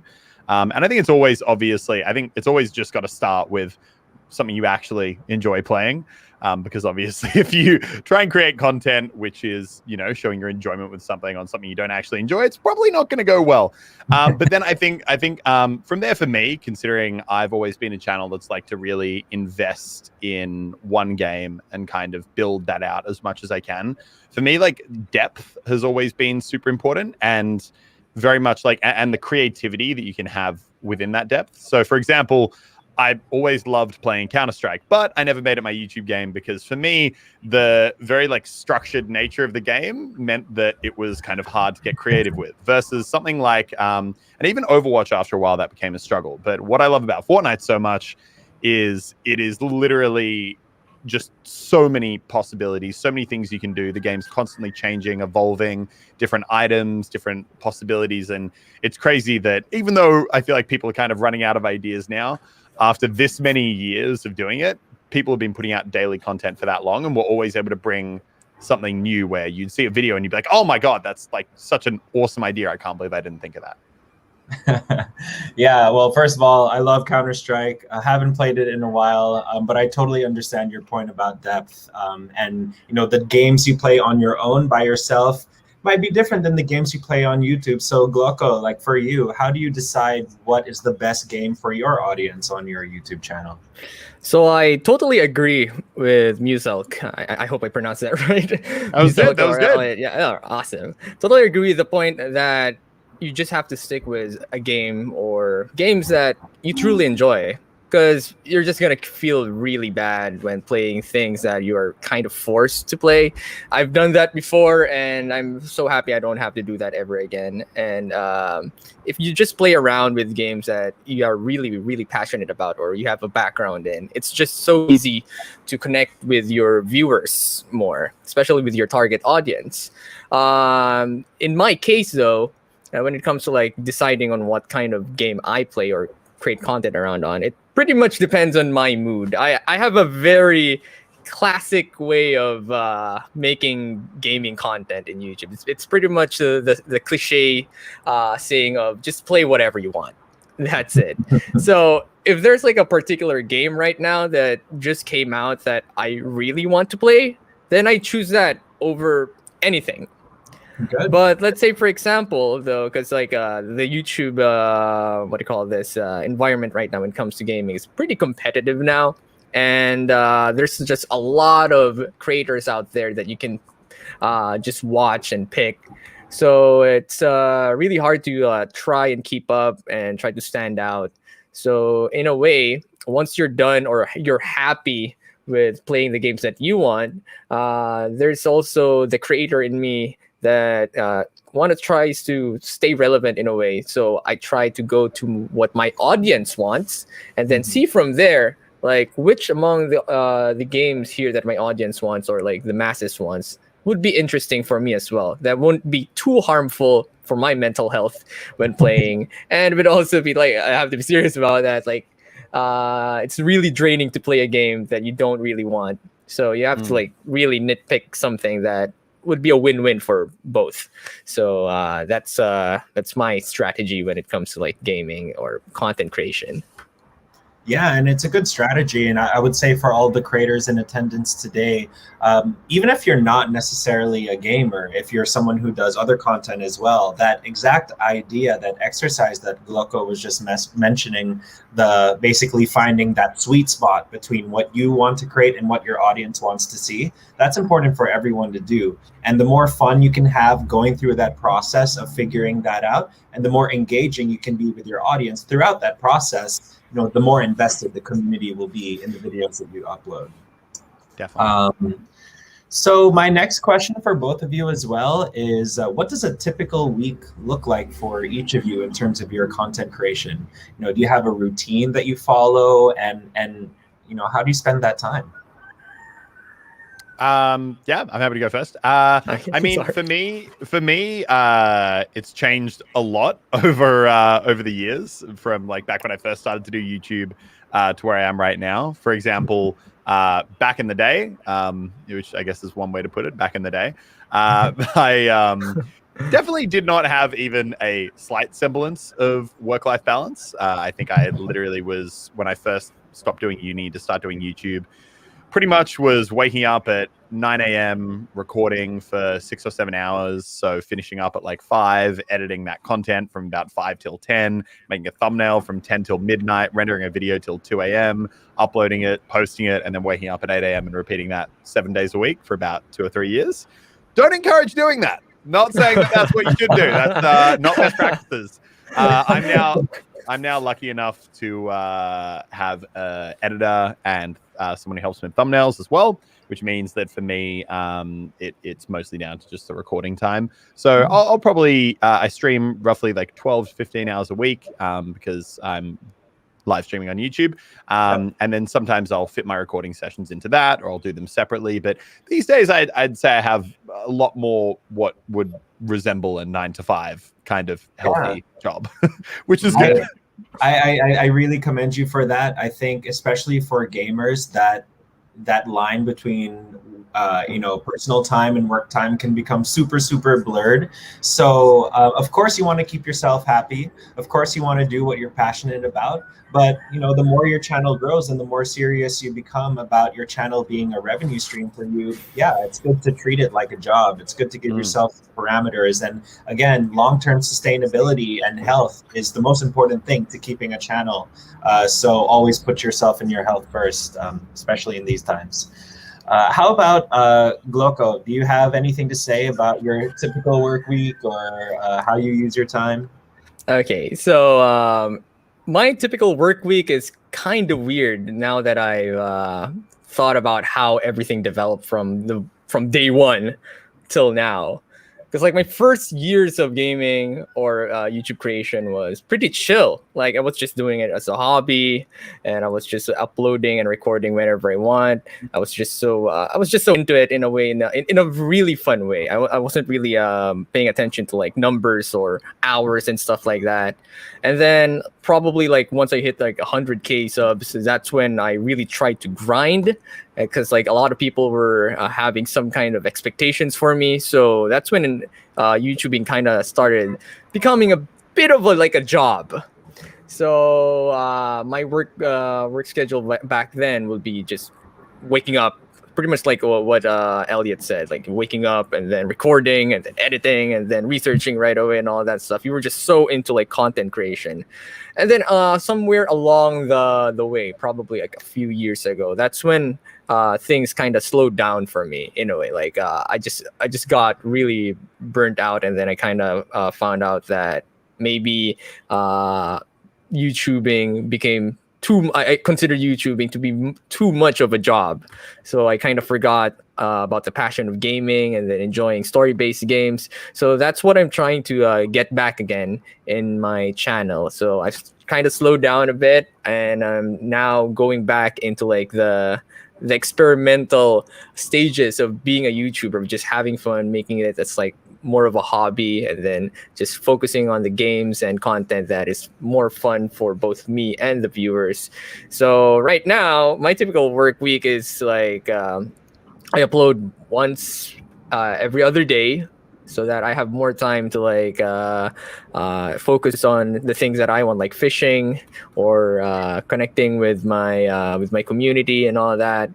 So it's really more of like just balancing YouTubing, hobbies, and the other things you do in life. It's not really like YouTubing comes first. It's not like my hobbies come first. It's more of really a balance, so that you'll make the most out of everything in each day. So that's me.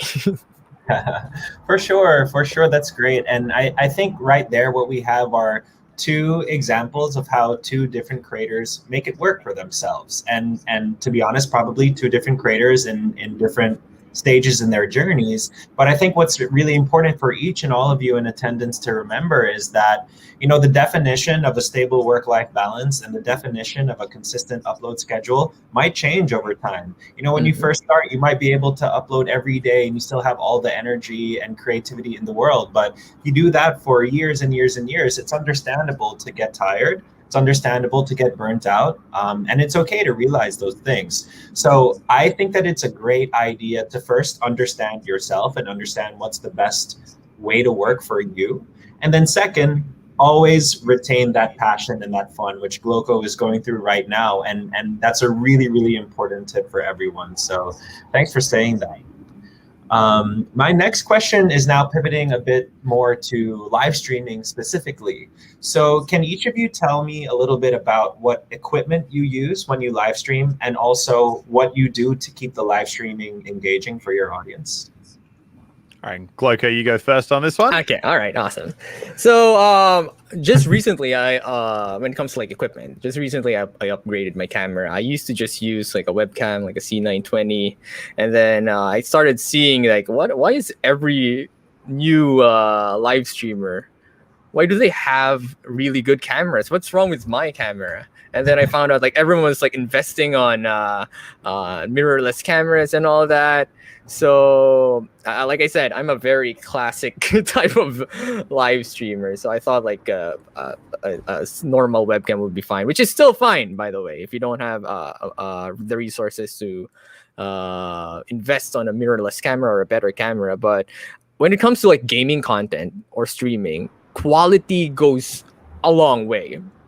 If I would rank, let's say, for example, your audio versus your video, audio comes first. Like you have to invest on a really decent microphone so that people wouldn't complain about like your voice sounds awful or your background noise is too loud and all that.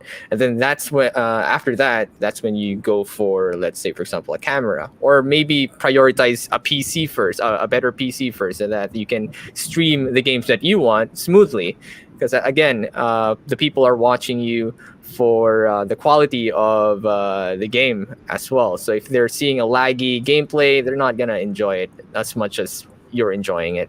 So there, invest on a PC, invest on like a good microphone, and then a camera. And then from there, just research about how streaming works. Like there's a lot of ways or different ways to stream. Some people just use OBS, some people use something else. And then there's also like VTubing, which is a whole new other thing that people are crazy about right now. So there's just a lot of ways to stream right now. But in my case, though, my community knows this. I'm a very lazy creator. And by lazy, when I stream, there's no overlays whatsoever. It's just me and the camera most of the time. No, maybe the occasional alerts, but that's it. I don't really do anything extra for my viewers who who give super chats or donates.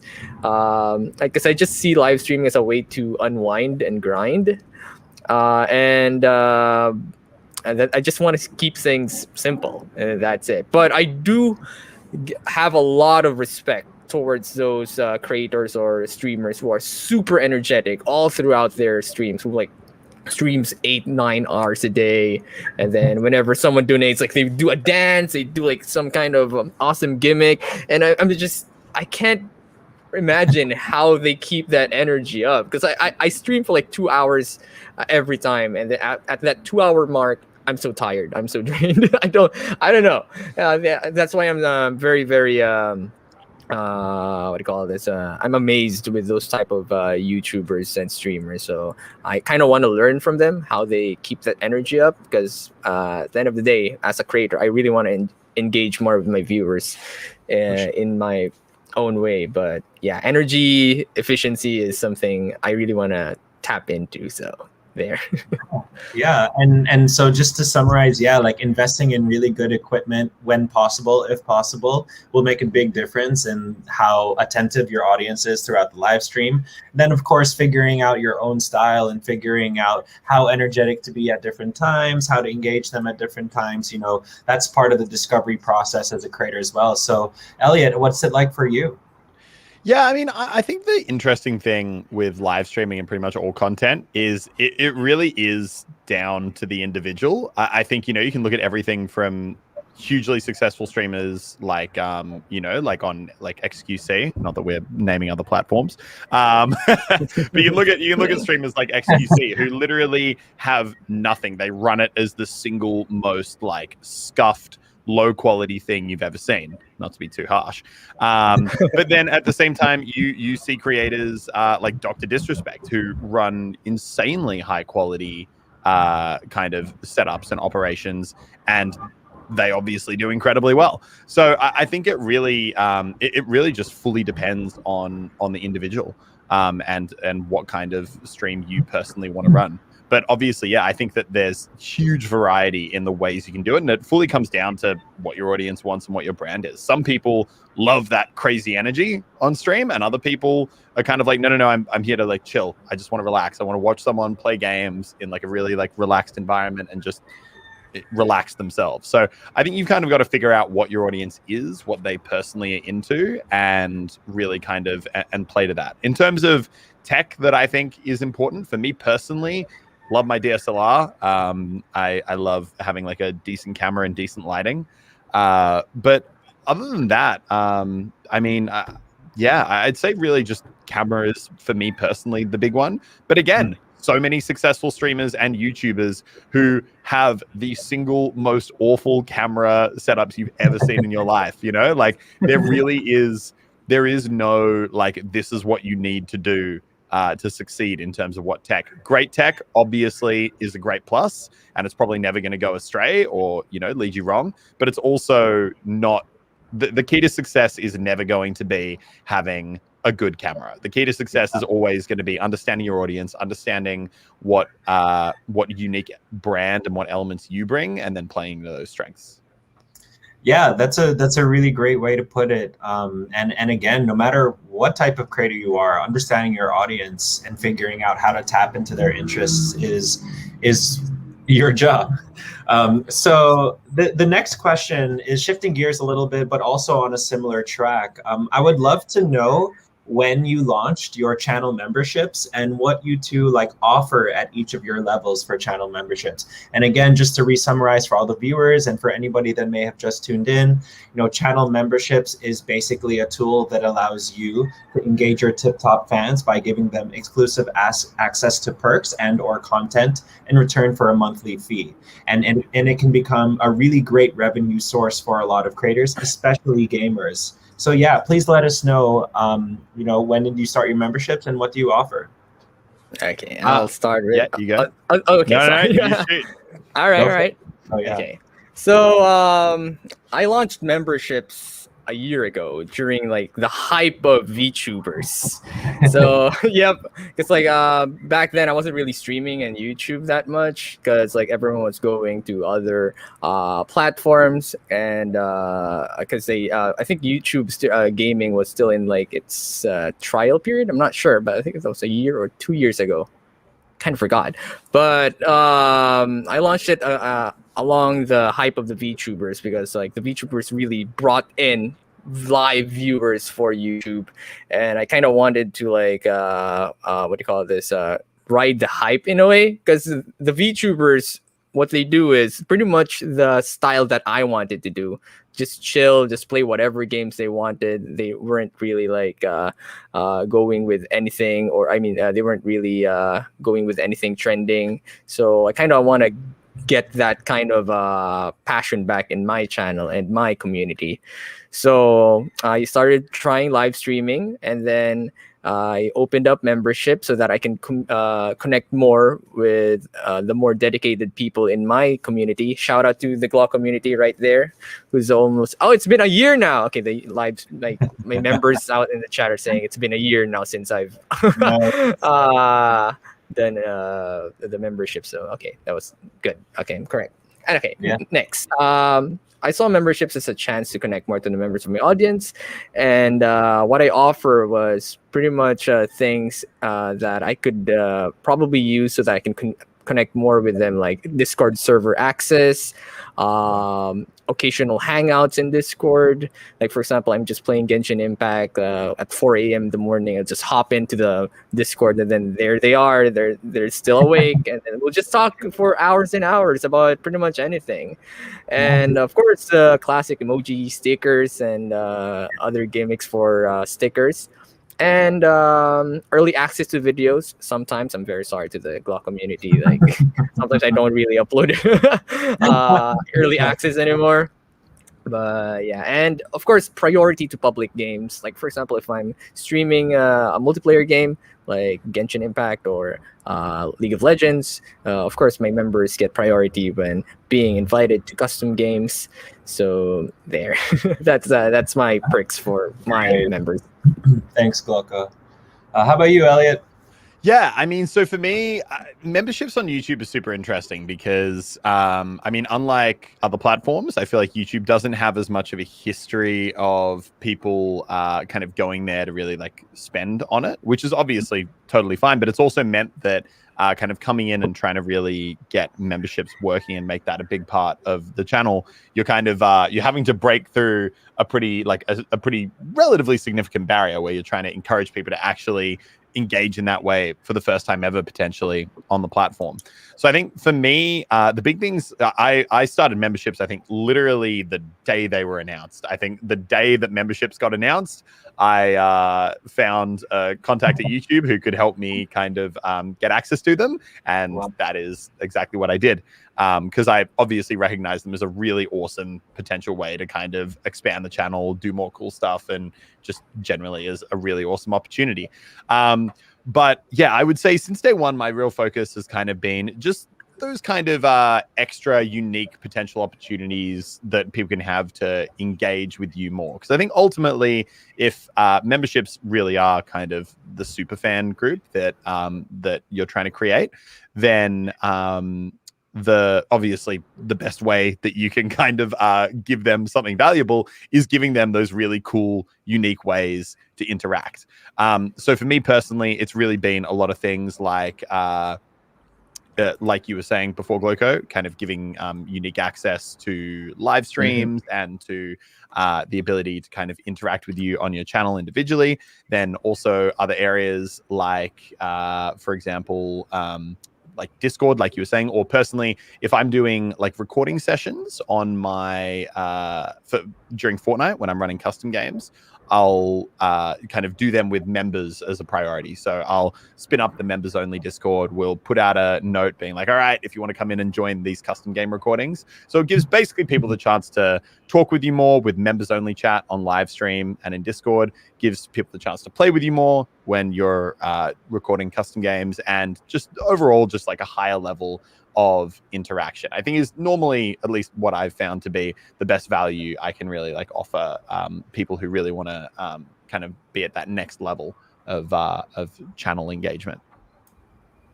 Yeah, that's great. I definitely look at channel memberships as a step up.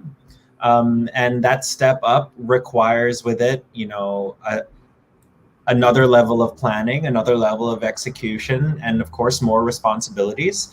But with it comes potentially greater rewards, not just monetarily, but also in terms of the levels of engagement with your community. I think that, you know, that story that Glocko was saying about how he could just hop in at 4 a.m. and there they are, ready to chat, ready to hang out. Like, where else can you get that? You know, that's really, really awesome. And I'm happy that you have that sense of community through memberships. That's exactly what it's there for.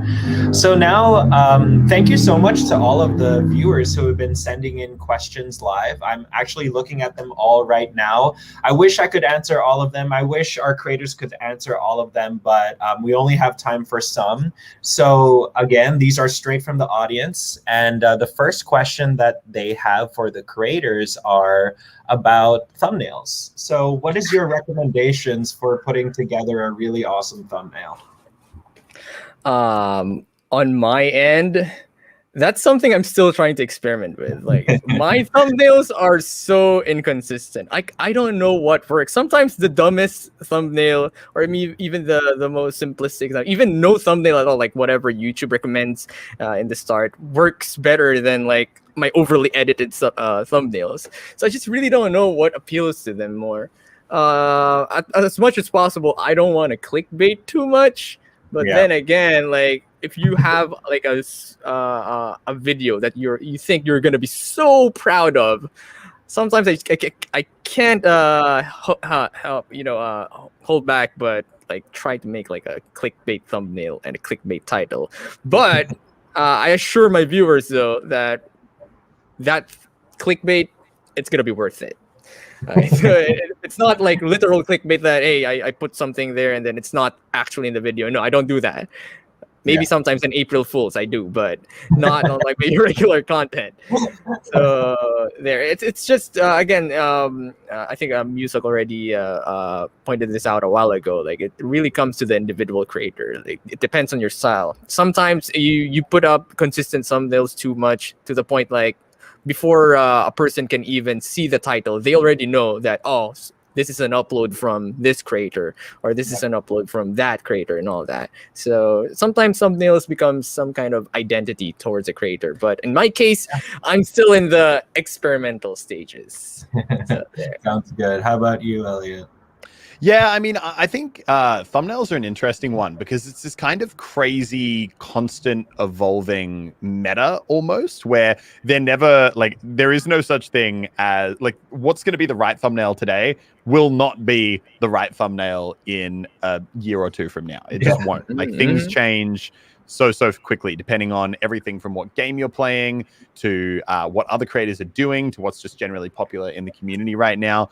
You literally almost never know. And a lot of the time, I think it's really just about keeping your ear close to the ground and kind of really paying attention to what's working for creators in the community at the moment, because it really does change all the time. And I think a lot of the time it really is just about paying attention to exactly kind of what stuff is taking over at that moment and trying to make sure that you're, I guess, kind of being in a position where you're ready to take advantage of any new trends. So like Gloco was saying, sometimes there'll be these, and I think you can especially see it through, for anyone who paid attention to Fortnite, is a really good example of, you could see these constantly evolving metas of not only what video types are doing well, but what thumbnails are doing well. So at a certain point, it was all about all cap titles and exclamation marks and 50 different red arrows in the thumbnail and tags and all this. And they were the videos that were destroying and absolutely dominating the algorithm. But then when a certain thumbnail type gets played too much and kind of and used too much by all the YouTubers, it eventually then flips on itself. All of a sudden, everyone's sub box is filled up with the thumbnails that are red arrows, big tags. All of a sudden, people start associating that with clickbait, and it really kind of reverts in on itself and becomes a negative to actually make your content be associated with that. And then all of a sudden, the person who has the screenshot style thumbnail as their thumbnail, when people are looking through their Fortnite sub box, all they see is red arrow, red arrow, red arrow, red arrow, big red circle. And then all of a sudden, whoa, screenshot with an interesting title. That stands out. That's interesting. That's what they're going to end up clicking. So there really isn't anything as simple as this is the meta, this is what you should do. It really does entirely come down to constantly making sure you're paying attention to what is working for other channels, what kind of stuff is really kind of proving to be meta at the time, and then finding the best way that you personally can kind of fit that into whatever content style you're going for at the time. And that will always be different. But yeah, really just watching that evolution is what tends to be key. Yeah, I really like that. The one thing I'll say also is, of course, you got to pay attention to what the trends are, got to pay attention to what's working.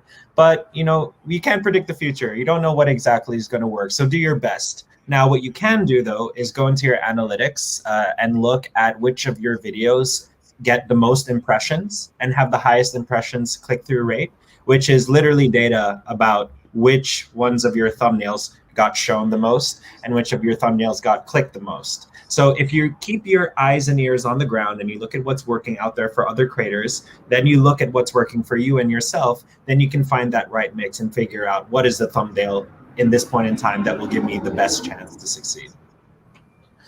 All right, so I think we have time for 2 more creator audience questions. The second to last one that I'll ask is, okay, if you put yourself in the shoes of an up-and-coming gaming creator, maybe somebody who has, let's say, less than 10,000 subscribers, what's more effective, in your opinion, at building the channel and community? Sticking with one game that you're good at or playing a variety of games? Do either of you have thoughts on that? I've got, I guess, some for, I think especially early on when you're building a channel. And this is me personally. So I'm sure Gloko probably actually disagree with me. But I think what I found early on was a huge part of me being able to gain, because obviously gaining traction on YouTube is really tough. But also it's not tough, I think, of any platform in terms of being able to grow more than Twitch or anything else out there. YouTube really does empower you with the ability to grow quite rapidly if you do things right because of the algorithm. The algorithm is, as much as people will hate on it, better than any other platform out there at detecting when you're making content that people are enjoying, when people are clicking your videos, when they're subscribing after they watch your video. YouTube, if you're doing good content, YouTube is pretty damn good at realizing that and then showing that content to more people. So, but early on, obviously gaining traction is hard. So my personal take on one game versus multiple games is it was really useful for me, at least speaking personally early on, to when I focused in, also just because I love the game and it's all I wanted to play anyway, but it was a happy coincidence. But I was only making TF2 content. I was heavily engaged in the TF2 community. So because of that, within that community at large, I was very much a topic of discussion. People, when they're playing the game, they might say, oh, did you see that thing that Muselk did in his video last night? Can we give that a go? Or if, just generally people are talking to their friends about, oh, like what TF2 YouTubers do you watch? My name would always be pretty far up the list in terms of size. So I think that for me early on, in terms of building momentum, that was a really powerful thing, kind of focusing in on that one ecosystem. Now, obviously, that did create that makes things much harder when it came time to transition out of TF2 because you built your whole audience on that one game. But if by that point you've proven your content enough, people engaging with you personally enough, then you might lose 20-30% of your audience. But as long as that's a shift to a bigger and better thing and something that you're enjoying making content on more, then that's ultimately going to be okay. Great. Thank you for that. Gloko, any thoughts on one game versus many in order to build up an audience? Okay, so if this question was asked to me like 5 years ago, I would totally say variety over like just playing one single game. But that was like back then when competition was just really scarce and then everyone was just so passionate with gaming and video creating. But nowadays, like the environment is just so different. So a lot of people are still asking me about the same kind of questions every now and then, like, Gloko, how do I grow my channel? And my honest answer to them is, don't do what I did. Don't do what I do, because like what I do right now, what I'm still doing right now, my technique and ways of doing YouTube is already built upon something I've built upon for over years and years. So it's basically my reputation that's keeping me afloat right now. But if they did the same type of technique that I did in today's YouTube environment, they're gonna have a really, really hard time to grow an audience.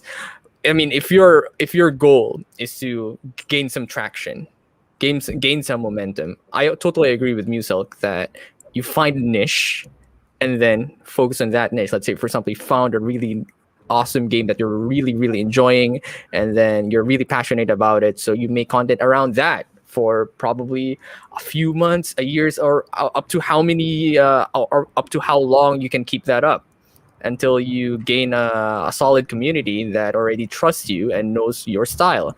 And let's say, for example, after that, you're already tired of doing the same type of content, then that's when you try and reevaluate everything and see what kind of content you want to transition into, and try to plan for that, and see if how you can invite your audience to that kind of content. So here's an example. Let's say, for example, back then I was just chill with playing a variety of games. I was just getting a few thousand views, and then for some reason I was so bored I made a parody dub, and up till now it's still gaining a lot, like millions of views. But I only made like 1 or 4 parody dubs in my whole career of YouTubing. I never capitalized on it. I didn't turn my channel into like a parody dub thing. But in my opinion, I think that kind of hurt my channel in a way, because people think, like a majority of my subscribers probably think or are expecting parody dubs instead of gaming videos. So there's that. There's just your every journey of a YouTube creator is kind of weird or different individually. So in my case, it's just been so bizarre. So yeah, well, thanks for sharing that. And I hope we found some sense of inspiration from hearing about both of your stories and through both of your tips. We really appreciate it. So the last question from the audience, and also from me actually, is what's your number one tip that you would leave today's audience with? Oh, that's a big question. That's a deep question. Gloco's got something. I can go first. Okay. Yeah, So sure. if there's one thing though that if people ask me like how to do YouTube, that I will always share with anyone, and I think it still works and applies to whatever environment, is follow the scientific method. So what I'm talking about, observe. First step is observe. See what you want to do. See what's trending right now, or see what do you call this? What's emerging and all that. Next, question: do you want to do it? Do you want to do something else? And third, research. Once you know what you want, try to know what's your game plan. How do I capitalize on this one? How do I grow my channel into like this? How do I capture this specific audience and all that? And next, set a goal. I want to capture the otaku audience. I want to capture all the anime watchers, or maybe if I want to make fishing videos, I want to capitalize on the fishing audience and all that. And next, hypothesize. So if I do this and do that, or maybe if I become a VTuber, maybe things will go well with me. And then I have to set a time, like give it a year of just giving my 100%. And then after that year, you reevaluate again what happened. Did everything go well? Was everything within expectations or not? Was it even beyond expectations? And from there, you draw a conclusion and then reevaluate that again, and then come up with a new game plan of whether you want to capitalize on the momentum or you want to change things up to that your next goals or next plans will become more successful. So that's my scientific YouTube method. I love it. I totally agree with you on that one.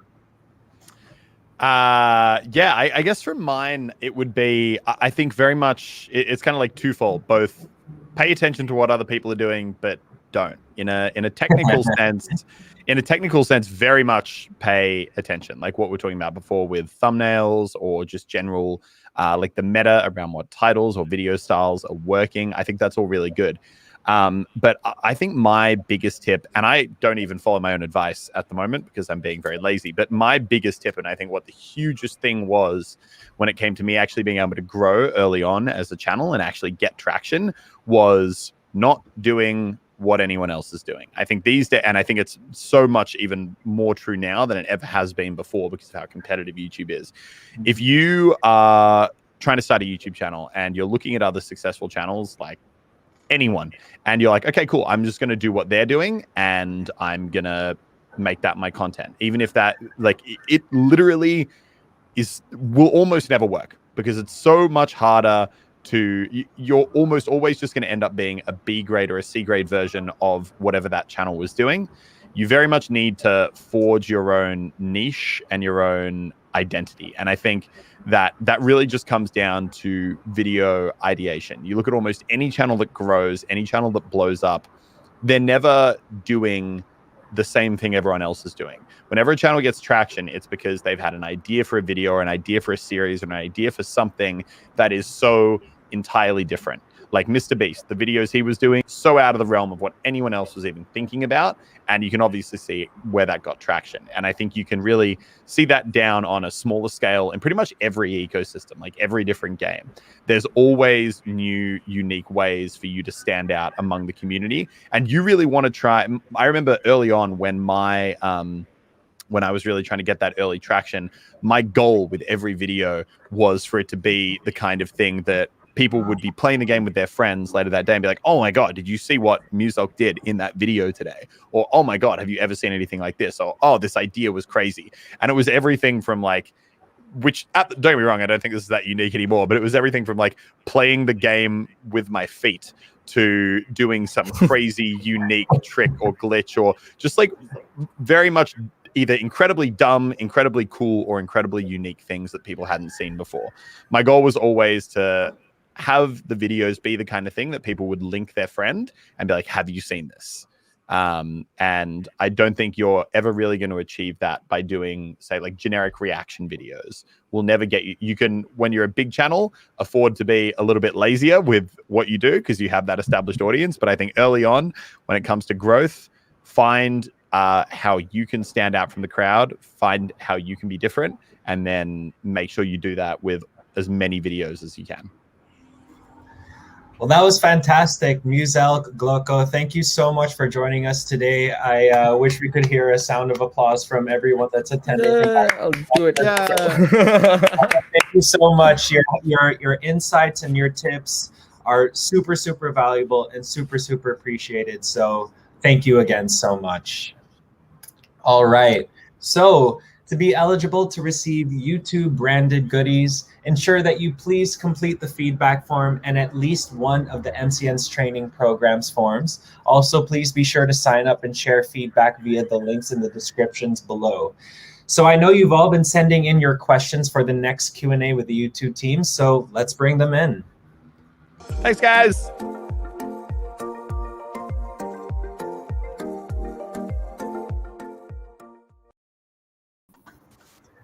Oh my God, the whole YouTube team is here. How's it going, everyone? Thank you so much. Nice to see you live. So I'm looking into the questions right now, and I'm just gonna shout them out. So the first question is, how can you get more organic traffic? Anyone want to chime in on that one? So I can start if you want. Of course, everybody, feel free to chime in. The main thing we always say is be consistent or be regular, right? So you need to upload regularly, and that way you will grow your audience. That's one thing. The second thing is try to be consistent also in the type of content that you create. And I think that the comments from the creators was also in line with this. You can make changes and explore, experiment, but you need to be consistent to grow an audience. And then the final thing, but of course there are many other things, is use your metadata wisely, so that the better the platform YouTube knows what the video is about, the better we can recommend it to potential users. There are many, many other things. And of course, this is going to be part of the topics that the programs from these both MCN will talk about and help you with. Yeah, I was about to say signing up for the MCN training programs might help you get more organic traffic. Anyone else have thoughts?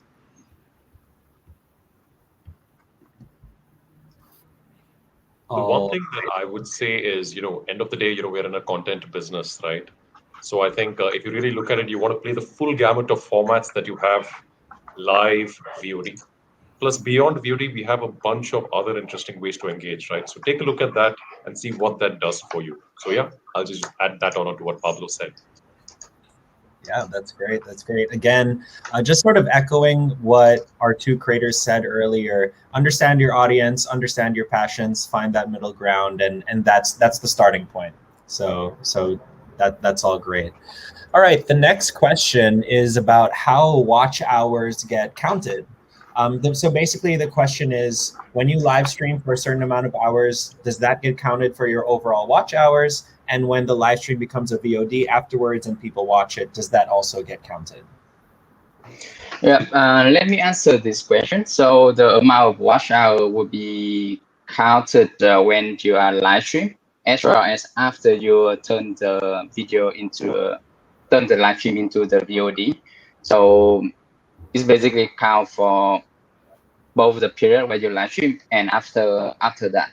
And also the watch hour will be available in the YouTube analytics 48 to 72 hours after you live stream. So you can always come back to evaluate how your live stream perform and adjust your upload strategy if it doesn't work out for you. Great. Anyone else want to add on there?